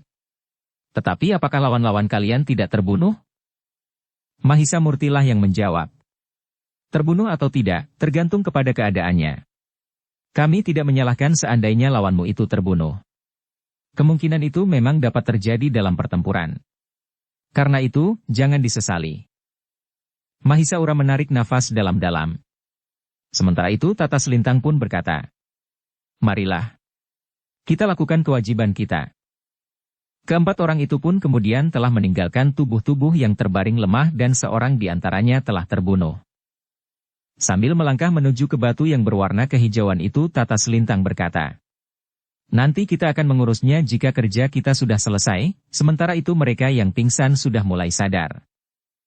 Mahisa Murti, Mahisa Pukat dan Mahisaura tidak menjawab. Mereka mengikuti saja Tata Selintang menuju ke batu yang berwarna kehijauan itu. Meskipun malam gelap tetapi dengan ketajaman penglihatan mereka, maka mereka melihat apa yang mereka cari. Namun terasa tengkuk mereka pun meremang. Meskipun mereka telah memiliki kemampuan untuk menawarkan racun, tetapi pada malam hari berjenis-jenis binatang beracun itu seolah-olah telah keluar dari celah-celah retak batu yang berwarna kehijauan itu merambat di wajah batu yang besar itu dalam jumlah yang tidak terhitung. Tata Selintang pun kemudian menarik nafas dalam-dalam. Ia merasa beruntung bahwa akhirnya ia akan mendapatkan apa yang mereka cari. Dengan demikian ia akan dapat membantu orang-orang padukuhan itu untuk mengamankan salah satu lingkungan di padukuhan mereka yang telah dicemarkan dengan racun. Namun dalam pada itu, maka ia pun berkata kepada Mahisaura, telanlah penawar itu. Meskipun saat ini kau masih dilindungi oleh penawarmu yang pertama, tetapi sebentar lagi, kekuatannya akan susut. Jika kau terlupa, maka kau akan mengalami akibat yang buruk. Karena itu, lakukanlah sekarang. Mahisaura tidak menjawab. Tetapi ia telah mengambil sebutir penawar racun dari kantong ikat pinggangnya dan kemudian menelannya. Sebentar kemudian, maka mereka berempat pun telah memungut binatang-binatang beracun yang berada di batu besar yang berwarna kehijauan itu. Binatang-binatang itu memang menyengat, menggigit dan menusuk dengan duri-durinya yang beracun. Tetapi keempat orang itu tidak menghiraukannya. Mereka telah mempergunakan ikat kepala mereka untuk membungkus binatang-binatang itu. Tetapi ada juga benarnya alasan orang-orang yang mencegah kita, berkata Tata Selintang, lalu katanya. Tanpa binatang-binatang ini maka batu ini pun akan cepat lenyap. Karena itu, kita harus membiarkan sebagian dari binatang-binatang ini untuk tetap berada di celah-celah retak batu-batu itu. Jumlah binatang ini tidak terhitung, berkata Mahisa Murti ketika ia kemudian mengetuk-ketuk batu itu, maka bermunculanlah binatang sejenis lebih banyak lagi. Namun Tata Selintang itu pun kemudian berkata, kita akan mengambil secukupnya. Ketiga orang anak muda yang diakunya sebagai kemanakannya itu pun tidak menyahut. Namun kemudian Tata Selintang memberikan isyarat bahwa yang telah mereka ambil agaknya telah cukup banyak. Dengan demikian, maka mereka pun telah berhenti memunguti binatang-binatang berbisa itu dan kemudian membungkusnya dengan ikat kepala mereka. Marilah, berkata Tata Selintang. Tetapi kita akan melihat orang-orang itu. Mudah-mudahan mereka telah menjadi baik dan dapat meninggalkan tempat ini sambil merawat seorang yang terbunuh di antara mereka berenam.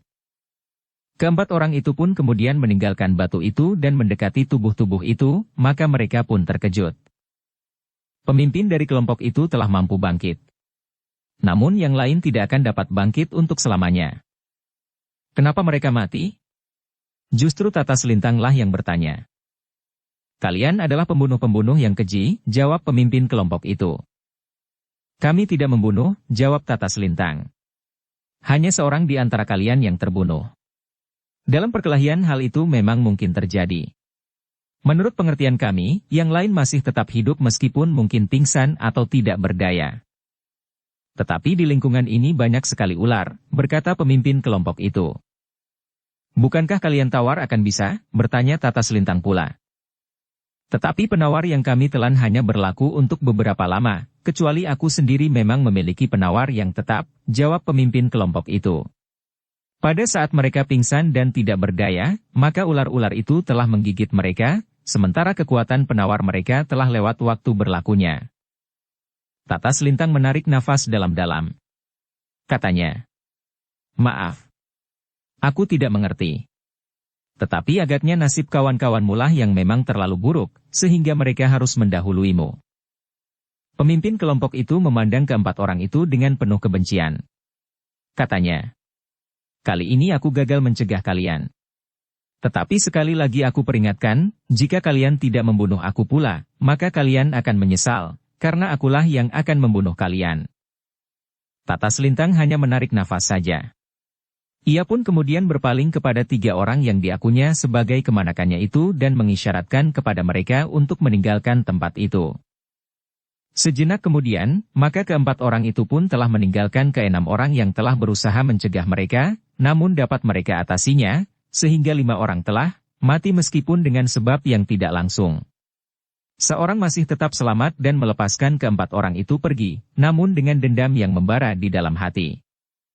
Sekali-sekali Mahisa Murti, Mahisa Pukat dan Mahisa Ura mengibaskan kaki-kaki mereka jika seekor ular menyerang mereka bagaimanapun juga mereka tawar akan racun, namun mereka lebih senang tidak digigit ular sama sekali daripada harus membunuh ular yang seakan-akan lekat pada pergelangan kakinya pada waktu menggigit. Keempat orang itu pun kemudian telah berjalan di sisa malam itu menuju langsung ke padukuhan mereka tinggal. Jaraknya memang agak jauh dan mereka tidak akan dapat menempuh perjalanan itu hanya pada saat hari gelap karena itu, mereka namun harus berjalan juga setelah matahari terbit dan bahkan sampai saatnya matahari turun ke sisi barat. Ketika mereka sampai ke tepi sebatang sungai, mereka sempat berhenti dan membenahi diri. Mencuci muka, kaki dan tangan. Kemudian duduk sejenak untuk melepaskan lelah. Dari sebuah belik di tepi sungai itu mereka mendapatkan air yang cukup bersih dan bening yang dapat mereka minum untuk melepaskan haus. Biarlah untuk sementara kita mengobati haus kita, berkata Tata Selintang. Nanti jika hari sudah pagi, kita akan singgah di kedai untuk makan. Apakah kalian tidak lapar? Tidak ada yang menjawab. Tetapi nampaknya ketiganya sependapat. Tata Selintang pun tersenyum. Tetapi ia tidak bertanya lagi. Setelah beristirahat sejenak, mereka pun kemudian telah bersiap-siap untuk melanjutkan perjalanan. Sementara itu langit pun menjadi kemerah-merahan. Namun mereka telah tertegun ketika mereka mendengar desir langkah beberapa orang mendekat. Tata Selintang menarik nafas dalam-dalam. Katanya di dalam hati. Ternyata mereka berusaha untuk menyusul. Dendam orang itu agaknya benar-benar harus ditumpahkan. Mahisa Murti dan Mahisa Pukat yang juga mendengar langkah itu mendekat. Mereka pun mengira bahwa yang datang itu adalah kawan-kawan dari pemimpin kelompok yang mendendam itu. Namun yang kemudian muncul dari balik tanggul adalah beberapa orang bertubuh garang dan berwajah kasar. Mereka berloncatan turun ke tepian dengan parang di tangan. Keempat orang itu menarik nafas dalam-dalam. Yang datang tentu bukan orang-orang padepokan itu. Bahkan para cantrik pun tidak. Tetapi yang datang itu agaknya adalah penyamun yang melihat mereka turun ke sungai dan beristirahat. Sebenarnya lah orang yang tertua di antara mereka, yang rambutnya sudah berwarna rangkap maju selangkah sambil mengayunkan senjatanya. Dengan kasar ia berkata, "Apa yang kalian bawa dengan bersembunyi-sembunyi itu?" Tata Selintang menarik nafas dalam-dalam. Katanya, "Kami tidak bersembunyi-sembunyi. Kami merasa haus dan kami telah mencari belik di sini." Orang yang tertua di antara mereka pun tertawa. Katanya, "Katakan, apakah yang kalian bawa dalam bungkusan-bungkusan itu?" "Bukan apa-apa Kisanak," jawab Tata Selintang. "Kami membawa bahan obat-obatan yang kami ambil dari hutan." "Omong kosong," geram orang itu. Lalu katanya, "Kalian tentu telah menyamun seseorang. Tetapi menurut pengamatan kami, kalian bukan orang yang berhak melakukan di daerah ini. Daerah ini adalah daerah kuasaku. Aku sendiri jarang sekali melakukan di daerah ini. Tiba-tiba sekarang kau, orang yang tidak berhak telah melakukannya. Meskipun aku menganggap bahwa kalian terlalu berani telah merampok di sini, karena kalian akan dapat dipenggal leher kalian oleh orang-orang bertongkat yang tidak ada tandingnya itu." "Siapakah yang kau maksud orang-orang bertongkat itu?" bertanya Tata Selintang. "Orang-orang padepokan," jawab orang itu. "Mereka tidak menghendaki seseorang melakukan perampokan dan penyamunan di daerah ini. Jika aku melakukan, aku memilih tempat yang agak jauh. Namun kalian agaknya telah melakukan di sini. Ada dua kemungkinan yang dapat aku tangkap dari perbuatan kalian. Kalian memang tidak mengetahui medan dan tidak mengenal orang-orang bertongkat itu menghukum kami. Untunglah kami dapat menjumpai kalian langsung sehingga kami pun dapat menghindarkan diri dari kemungkinan yang buruk bagi kami. Kamilah yang akan menangkap kalian dan menyerahkan kepada orang-orang bertongkat. Atau kalian menyerahkan barang-barang itu kepada kita. Seandainya kita harus mempertanggungjawabkan peristiwa penyamunan ini, agaknya kami tidak akan berkeberatan karena kami telah memetik hasilnya. Tata Selintang menarik nafas dalam-dalam. Ada-ada saja hambatan yang harus dihadapinya. Karena itu, maka katanya, "Baiklah Kisanak. Jika kalian menghendaki barang-barangku ini, ambillah. Tetapi aku minta kalian melihat isinya lebih dahulu, agar barang-barang itu tidak tersia-sia. Jika barang-barang yang terbungkus itu sudah kalian bawa, tetapi ternyata kalian tidak memerlukannya, sementara kami sangat membutuhkan, maka barang itu akan terbuang tanpa arti. Sayang sekali, karena barang itu dalam dunia obat-obatan mempunyai nilai kemanusiaan yang tinggi." Orang itu termangu-mangu. Namun kemudian katanya kepada seorang kawannya, "Lihat apa yang mereka bawa." Tata Selintang pun telah menyerahkan sebuah bungkusan kepada orang yang kemudian bergeser mendekat. Kemudian Tata Selintang pun beringsut mundur beberapa langkah. Orang itu termangu-mangu sejenak. Namun orang tertua di antara mereka pun mendesaknya. "Lepaskan bungkusan itu agar kita dapat melihat isinya." "Berhati-hatilah," pesan Tata Selintang. Orang yang menerima bungkusan itu mulai menjadi ragu-ragu. Diletakkannya bungkusan itu di atas tanah. Kemudian perlahan-lahan ia mulai melepas ikatan sudut-sudut ikat kepala itu. Namun tiba-tiba saja orang itu meloncat surut. Dalam keremangan fajar ia melihat berjenis-jenis binatang beracun merayap keluar dari bungkusan yang dibukanya. "Gila," orang itu berteriak. "Binatang-binatang berbisa." Orang-orang yang berwajah kasar itu pun tertegun. Sementara itu Tata Selintang pun meloncat mendekat sambil mengumpulkan binatang-binatang yang mulai merayap berpencaran itu. "Kami memerlukan binatang-binatang ini," berkata Tata Selintang sambil membungkus kembali binatang-binatang berbisa itu, meskipun ada juga beberapa di antaranya yang sempat melarikan diri. "Apa yang sudah kau lakukan?" bertanya orang tertua di antara mereka yang datang itu dengan nada tinggi. "Untuk apa kau kumpulkan binatang-binatang berbisa itu?" "Kami memerlukannya untuk peri kemanusiaan," jawab Tata Selintang. "Kami harus menawarkan racun yang disebarkan oleh orang-orang yang tidak bertanggung jawab di Pategalan di padukuhan kami." Orang tertua di antara mereka itu pun mengangguk-angguk. Katanya, "Jadi kau sendiri tawar akan racun?" Tata Selintang termangu-mangu. Namun kemudian katanya, "Adalah kebetulan bahwa aku mendapat kurnia terbebas dari racun dan bisa." Orang itu mengangguk-angguk. Katanya, "Ternyata kau memiliki juga barang berharga. Jika demikian maka tidak sia-sia kami datang menemui kalian. Baiklah Kisanak. Jika demikian, biarlah kita saling berbaik hati. Aku menginginkan penawar racun itu." Tata Selintang mengerutkan keningnya. Lalu jawabnya, "Mana mungkin aku memberikan penawar racun itu kepada kalian. Penawar racun itu ada di dalam darah kami. Kami mendapatkannya dengan laku yang berat. Berpuasa dan pantang. Berendam dan menempa diri siang dan malam, sehingga akhirnya terjadi sesuatu di dalam diri kami. Darah kami pun kemudian telah berubah menjadi darah yang tawar akan racun dan segala bisa. Bagaimana mungkin kami dapat memberikan hal itu kepada orang lain dengan serta-merta?" Orang itu termangu-mangu sejenak. Sementara Tata Selintang pun berkata pula, "Kecuali jika kau mau menjalani laku yang berat itu, maka kau pun akan dapat menjadi tawar akan racun dan bisa. Ular yang betapapun tajamnya, tidak akan dapat membunuhmu dengan bisanya." Orang itu termangu-mangu sejenak. Namun kemudian katanya, "Aku tidak percaya. Kau tentu mempunyai benda-benda yang dapat mempengaruhi keadaan tubuhmu dan berkhasiat sebagai penawar racun. Nah, berikan benda-benda itu kepadaku. Atau kami akan memaksamu." "Kisanak," berkata Tata Selintang, "kalian jangan mencari perkara. Jika kalian memang mencari persoalan, maka kami akan dapat mempergunakan binatang-binatang berbisa itu sebagai senjata. Jika binatang-binatang berbisa itu kami baurkan ke arah kalian, maka kalian tidak akan mampu keluar dari tepian ini. Seekor-seekor binatang itu mungkin tidak langsung membunuh. Tetapi jika 5-6 ekor binatang itu bersama-sama menyengat dan menggigitmu dengan bisa dan racunnya, maka aku tidak dapat membayangkan apa yang akan terjadi. Tubuhmu akan menjadi bengkak-bengkak. Jantungmu akan berhenti berdetak dan darahmu akan membeku dan kering. Orang itu mengerutkan keningnya. Namun tiba-tiba saja ia berkata, "Jangan menakuti-nakuti kami. Kalian tidak akan mendapat kesempatan untuk melakukannya. Dengan sekali loncat, senjata-senjata kami akan membelah dada kalian dan menukik langsung ke pusat jantung, karena itu jangan banyak alasan. Berikan benda-benda yang dapat membebaskan kalian dari bisa dan racun itu." "Tidak ada benda yang dapat membebaskan kami dari bisa dan racun," jawab Tata Selintang. Tiba-tiba orang itu telah meloncat maju sambil mengacukan senjatanya.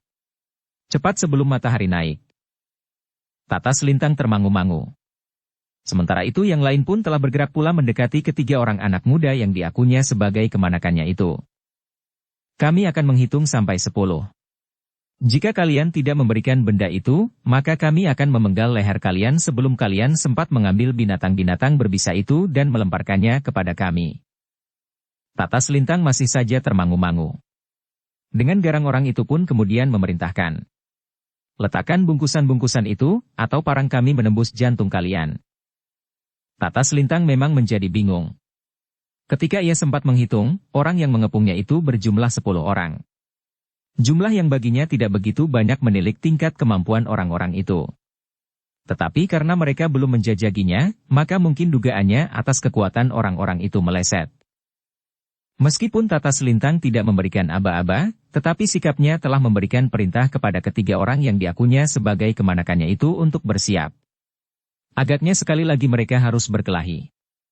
Orang yang dilawannya memang lebih banyak, tetapi mereka tidak tahu apakah tugas mereka akan lebih berat atau tidak. Dalam pada itu, pemimpin dari kelompok itu pun telah berkata sekali lagi, "Jangan banyak tingkah. Lakukan yang aku perintahkan agar kalian tidak mati di tepian ini. Usaha kalian mencari berjenis-jenis binatang itu tentu tidak akan ada gunanya jika kalian mati di sini. Kalian tidak berhasil melakukan langkah-langkah kemanusiaan sebagaimana kalian katakan itu." Tata Selintang tidak segera menjawab. Ujung-ujung parang itu agaknya memang telah siap untuk menusuk tubuh-tubuh mereka. Ketegangan pun kemudian telah mencengkam. Ujung-ujung parang telah mulai bergetar.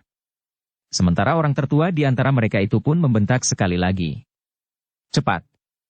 Tata Selintang menarik nafas panjang. Namun jantungnya sama sekali tidak dapat digetarkan oleh teriakan-teriakan itu. Meskipun ia masih berdiri diam, namun ia sudah siap untuk berbuat sesuatu sebagaimana ketiga orang yang disebutnya sebagai kemanakannya itu. Baru sejenak kemudian Tata Selintang itu pun berkata, "Kisanak, sayang sekali bahwa kami tidak dapat memenuhi keinginan kalian. Karena itu, terserahlah apa yang kalian lakukan. Tetapi jangan bermimpi bahwa kalian akan mendapatkan apa yang kalian inginkan. Jika kami mati karena ujung senjata kalian, maka kemampuan menawarkan racun itu akan membeku pula bersama darah kami." "Persetan," geram orang yang sudah berambut warna rangkap itu. "Bersiaplah untuk mati. Aku lebih baik melihat kalian mati daripada melihat kalian mampu menawarkan racun pada tubuh kalian." Tata Selintang tidak menjawab lagi.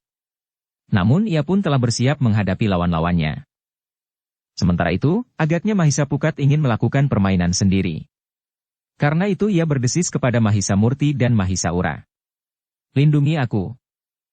Semula Mahisa Murti dan Mahisa Ura tidak tahu maksudnya. Namun kemudian Mahisa Pukat telah meletakkan bungkusannya dan mengambil bungkusan di tangan Mahisa Murti dan Mahisa Ura dan diletakkannya di dekat bungkusannya. Bahkan kemudian bungkusan Tata Selintang pun telah dijadikannya satu. "Apa yang kau lakukan, anak gila?" geram orang berambut mulai ubanan itu. "Tidak apa-apa," jawab Mahisa Pukat. "Kami hanya mengumpulkan barang-barang yang kami anggap berharga, tetapi tidak bagi orang lain. Nah, selanjutnya kami siap untuk bertempur." Wajah orang yang tertua di antara orang-orang yang turuni ke tepian itu pun menjadi tegang. Agaknya keempat orang itu sama sekali tidak gentar menghadapi mereka. Karena itu, maka orang tertua itu pun mulai bergeser sambil berkata, "Tidak ada pilihan lain. Kita akan menghancurkan orang-orang yang sombong ini." Mahisa Murti pun telah bersiap, sementara Mahisa Ura telah mencabut sepasang pisau belati panjangnya. Pertempuran tidak dapat dielakkan lagi. Mahisa Murti dan Mahisa Ura pun telah bertempur pula. Sebagaimana pesan Mahisa Pukat, maka mereka pun telah berusaha untuk menahan serangan yang agaknya diarahkan kepada Mahisa Pukat yang justru telah berjongkok di samping bungkusan-bungkusan itu. Gila, tiba-tiba saja orang tertua di antara para penyerang itu berteriak.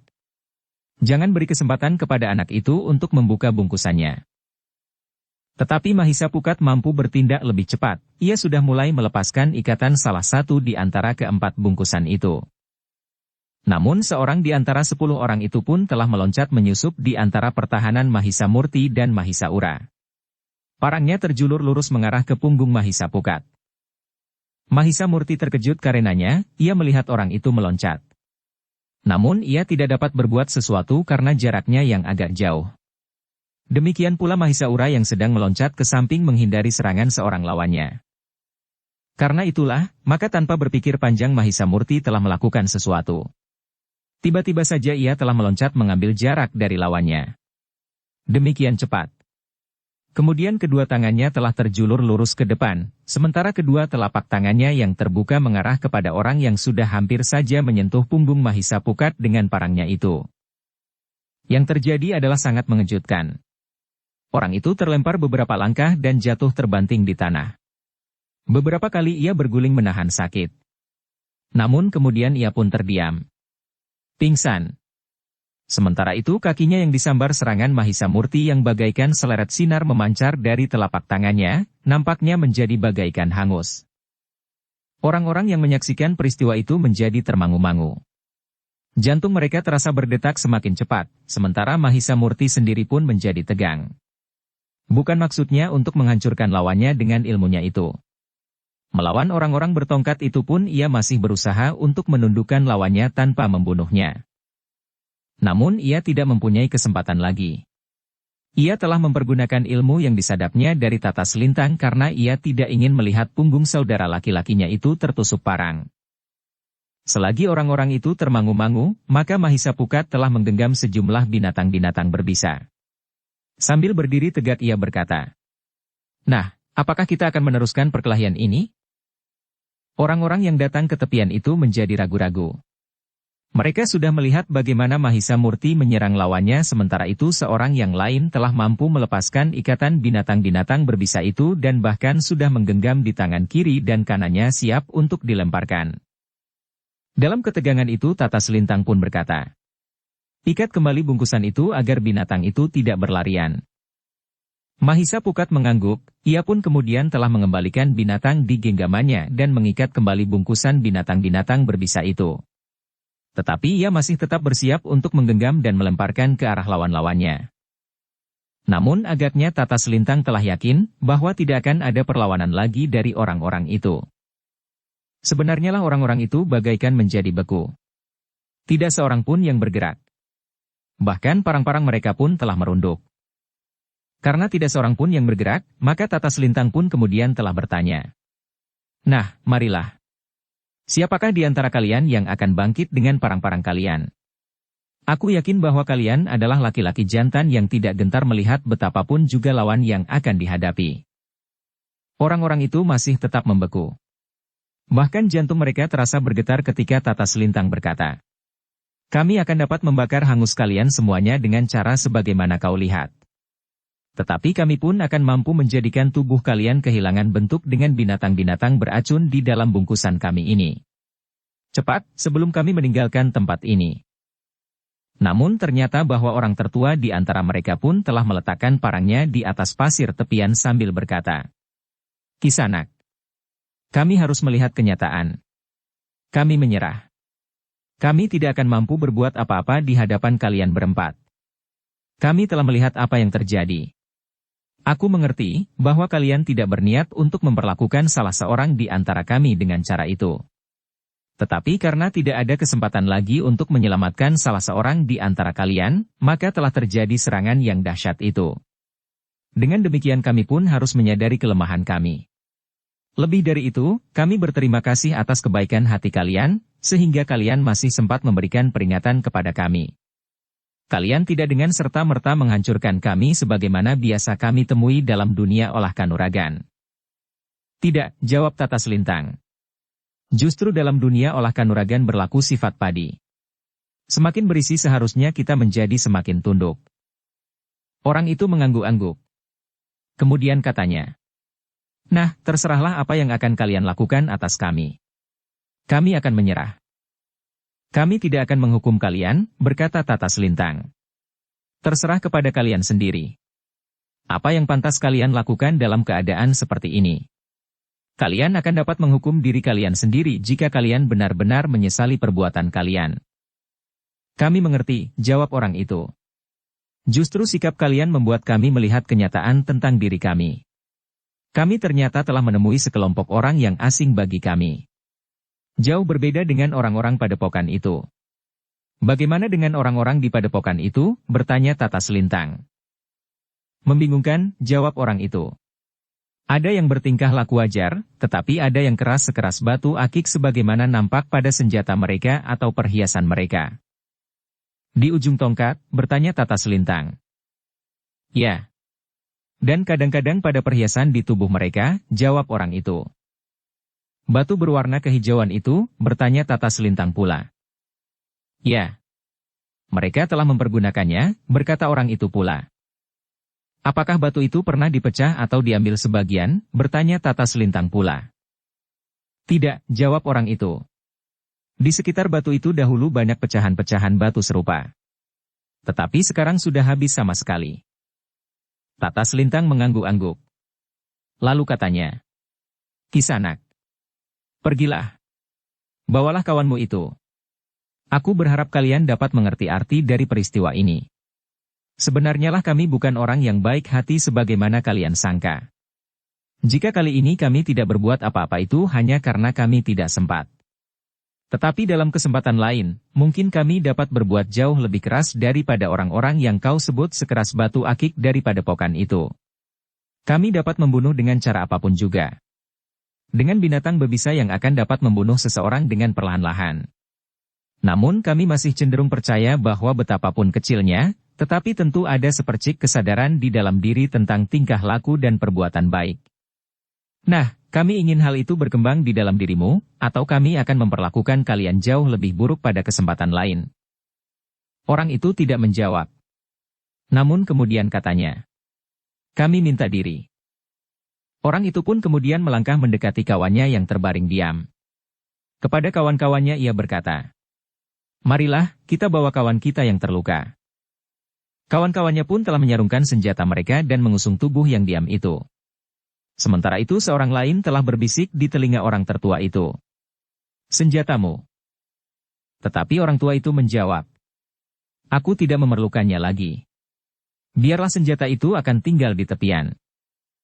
"Tetapi bukankah kita harus melindungi diri kita dari lawan-lawan kita seandainya kita tidak akan melakukan kekerasan lagi?" desis kawannya itu. "Kalian akan dapat melindungi aku," jawabnya. Kawan-kawannya tidak mempertanyakan lagi. Mereka pun kemudian telah meninggalkan keempat orang itu di tepian. Sepeninggal orang-orang itu Tata Selintang pun berkata, "Kita pun akan pergi. Kita sudah terlalu lama berhenti di sini." Namun Mahisa Pukatlah yang menyahut, "Tentu sudah ada kedai yang dibuka. Justru nasinya masih mengepul dan sayur lodeh keluih yang sedikit pedas." "Ah kau," desis Mahisa Murti. Tata Selintang tertawa. Katanya kemudian, "Aku sependapat. Karena itu, marilah." Sekali lagi mereka pun telah membenahi diri masing-masing. Kemudian mereka pun telah meninggalkan tepian dan berjalan menuju ke padukuhan tempat mereka tinggal. Namun tujuan mereka masih cukup jauh. Sebagaimana mereka rencanakan maka mereka pun telah singgah di sebuah kedai nasi di pinggir pasar yang mereka lalui. Ketika mereka memasuki kedai itu, maka beberapa orang yang ada di dalamnya telah memperhatikan mereka, karena sebenarnya lah mereka memang menarik perhatian. Mereka membawa bungkusan yang nampaknya cukup berat sehingga agaknya orang-orang yang menyaksikannya ingin mengetahui apakah yang ada di dalamnya. Tetapi keempat orang itu berpura-pura tidak mengetahui perhatian banyak orang itu. Mereka meletakkan barang-barang yang mereka bawa di bawah amben bambu tempat mereka duduk. Ternyata orang-orang yang semula memperhatikan mereka itu pun telah berpaling pula ke makanan mereka masing-masing. Agaknya orang-orang itu tidak menaruh perhatian lebih besar lagi kepada keempat orang yang baru memasuki kedai itu. Namun dalam pada itu, dua orang yang lain telah memasuki kedai itu pula. Menurut penglihatan ketiga orang yang diakunya sebagai kemanakan Tata Selintang itu, maka kedua orang itu agaknya berbeda dengan orang-orang lain di dalam kedai itu. Tetapi sampai saatnya keempat orang itu meninggalkan kedai makan itu, tidak terjadi sesuatu yang dapat menghambat perjalanan mereka. Keempat orang itu pun kemudian telah meneruskan perjalanan mereka menuju ke sebuah padukuhan yang masih cukup jauh. Namun akhirnya perjalanan mereka pun telah mereka lalui dengan selamat. Mereka menemukan rumah mereka dalam keadaan baik. Tidak ada bekas kerusakan atau perbuatan kekerasan yang lain. Demikianlah. Maka setelah beristirahat secukupnya, maka Tata Selintang pun telah mempersiapkan segala-segalanya. Justru ketika malam datang, maka waktunya tepat bagi Tata Selintang untuk membuat ramuan penawar racun. Namun sebagaimana yang terbaik dilakukan, maka pada lewat tengah malam Tata Selintang baru melakukannya. Ia tidak memerlukan bantuan siapapun juga. Namun ia minta ketiga orang yang diakunya sebagai kemanakannya itu untuk berjaga-jaga dan melindunginya jika terjadi sesuatu. Karena itu, betapapun letihnya, namun ketiga orang itu seakan-akan tidak tertidur semalam suntuk. Mereka hanya mempergunakan waktu-waktu yang pendek untuk berganti-ganti sekedar memejamkan mata sambil duduk bersandar. Namun tubuh mereka yang sudah mengalami tempaan yang keras tidak terlalu banyak mengalami kesulitan. Sekali-sekali mereka memang menguap. Tetapi perasaan kantuk itu segera dapat diatasi. Ketika fajar menyingsing, maka Tata Selintang telah selesai dengan pekerjaannya. Ia telah mendapatkan penawar racun dalam jumlah yang cukup. Untunglah bahwa ia masih memiliki beberapa jenis campuran ramuan, sehingga ia dapat berhasil dengan baik. Dapat membunuh dengan cara apapun juga. Dengan binatang berbisa yang akan dapat membunuh seseorang dengan perlahan-lahan. Namun kami masih cenderung percaya bahwa betapapun kecilnya, tetapi tentu ada sepercik kesadaran di dalam diri tentang tingkah laku dan perbuatan baik. Nah, kami ingin hal itu berkembang di dalam dirimu, atau kami akan memperlakukan kalian jauh lebih buruk pada kesempatan lain. Agaknya Tata Selintang tidak mau menunggu terlalu lama membiarkan Pategalan itu menjadi tanah yang sangar dan berbahaya. Karena itulah, maka pada hari yang baru itu segalanya ingin dilakukan.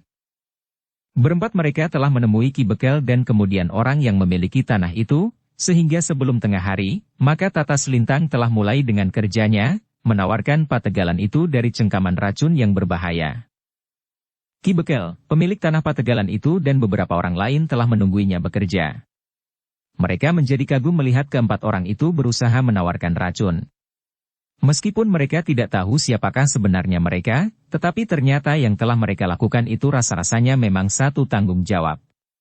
Bahwa Pategalan itu mengalami usaha untuk menjadikan sangar dengan racun, seakan-akan merupakan tantangan yang ditujukan kepada keempat orang itu tidak langsung tertuju kepada pemilik tanah dan apalagi penghuni padukuhan itu.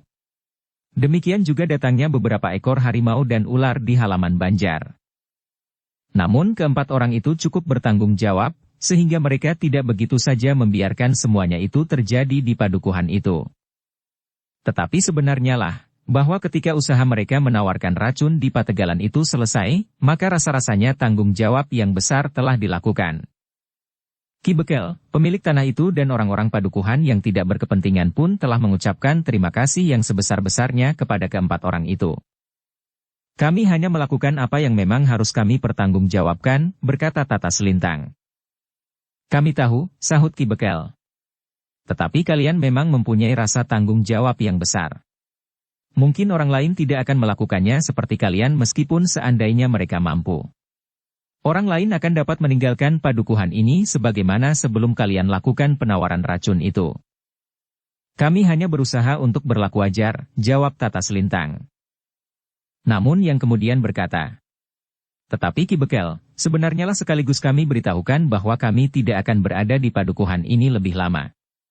Kami ingin mohon diri meskipun mungkin pada kesempatan lain kami akan singgah lagi di padukuhan ini. Kami mohon diri justru setelah kami merasa tanggung jawab kami atas padukuhan ini kami selesaikan. Ki Bekel menarik nafas dalam-dalam. Sebenarnya ia masih ingin menahan. Tetapi nampaknya sudah tidak mungkin lagi. Karena itu, maka baik Ki Bekel, maupun pemilik pategalan itu pun kemudian harus melepaskan keempat orang itu pergi. Kami mohon maaf, berkata Tata Selintang. Kami tidak dapat menyelesaikan tugas kami menanam pepohonan di pategalan ini. Tetapi lubang-lubang itu besok sudah tidak beracun lagi dan orang lain akan dapat menggantikan kami, menanam bibit pohon buah-buahan itu. Jangan pikirkan itu, jawab pemilik pategalan itu. Sejak semula kami sudah menyadari bahwa sebenarnya kalian bukan orang yang pantas melakukannya. Bukan begitu, jawab Tata Selintang. Kami memang bersedia melakukannya. Tetapi agaknya kehadiran kami di padukuhan ini telah membuat pategalan ini dimusuhinya. Karena itu, biarlah kami datang kepada mereka, sehingga kami akan dapat membuat penyelesaian sewajarnya. Tanpa harus mengorbankan orang lain yang tidak berkepentingan sama sekali. Ki Bekel lah yang kemudian menyahut. Doa kami mengiringi kalian. Kami sudah menduga bahwa kalian sebenarnya mengemban tugas.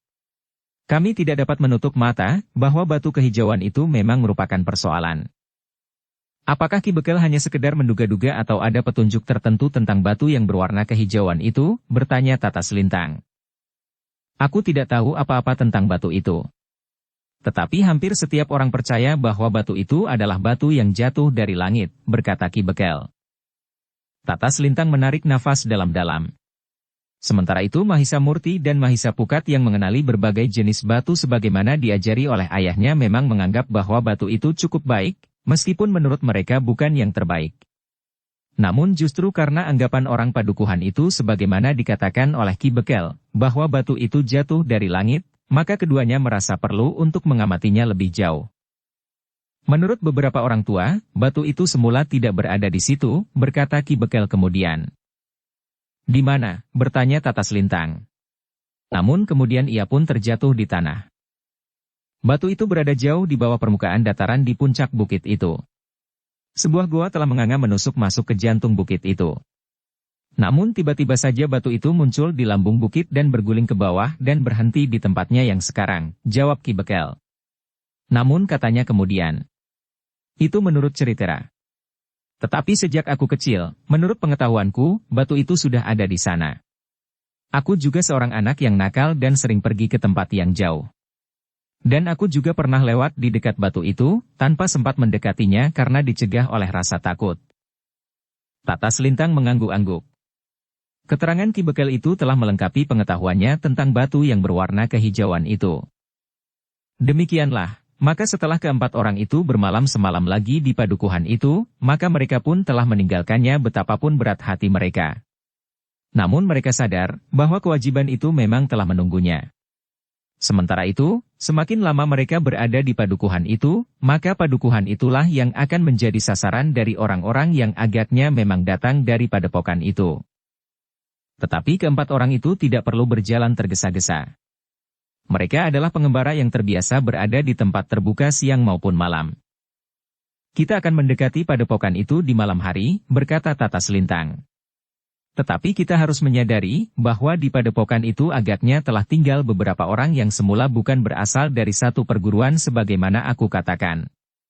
Dan ini agaknya diperkuat oleh orang-orang yang datang ke tepian itu.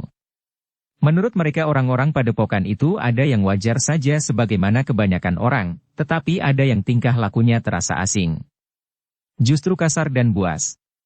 Namun jika kita berniat memasuki padukuhan itu, maka kita akan berhadapan dengan siapapun yang ada di padukuhan itu.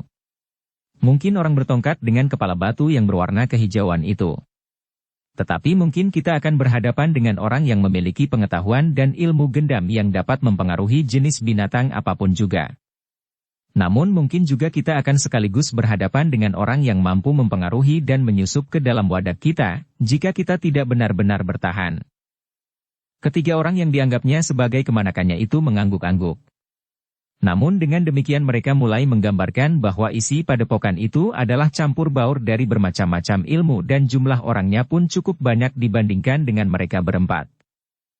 Apakah yang sebenarnya telah terjadi dan apakah yang kemudian berada di dalam padepokan itu? Pertanyaan itulah yang ada di dalam hati keempat orang yang ingin melihat isi dari padepokan itu. Keempatnya pun kemudian sepakat bahwa mereka akan mengamati padepokan itu untuk beberapa malam. Kemudian baru akan menentukan sikap lebih lanjut. Tetapi kita harus berhati-hati.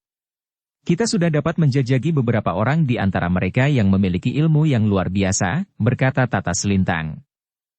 Ketiga orang yang diakunya sebagai kemanakannya itu pun mengangguk-angguk. Mereka menyadari apa yang sebenarnya mereka hadapi. Mereka tidak dapat dengan serta-merta saja meloncat masuk ke dalam dinding padepokan dan mengamati keadaannya tanpa mengetahui sebelumnya serba sedikit tentang padepokan itu. Karena itulah, maka mereka berempat harus benar-benar bersiap lahir dan batin untuk melakukan tugas mereka itu. Pada malam yang pertama, mereka mendekati padepokan itu dari arah belakang. Namun mereka memelihara jarak sebagaimana pernah dilakukan baik oleh Tata Selintang, maupun oleh Mahisa Murti, Mahisa Pukat dan Mahisa Ura. Namun dari arah itu mereka sama sekali tidak melihat sesuatu yang dapat mereka jadikan petunjuk tentang padepokan itu.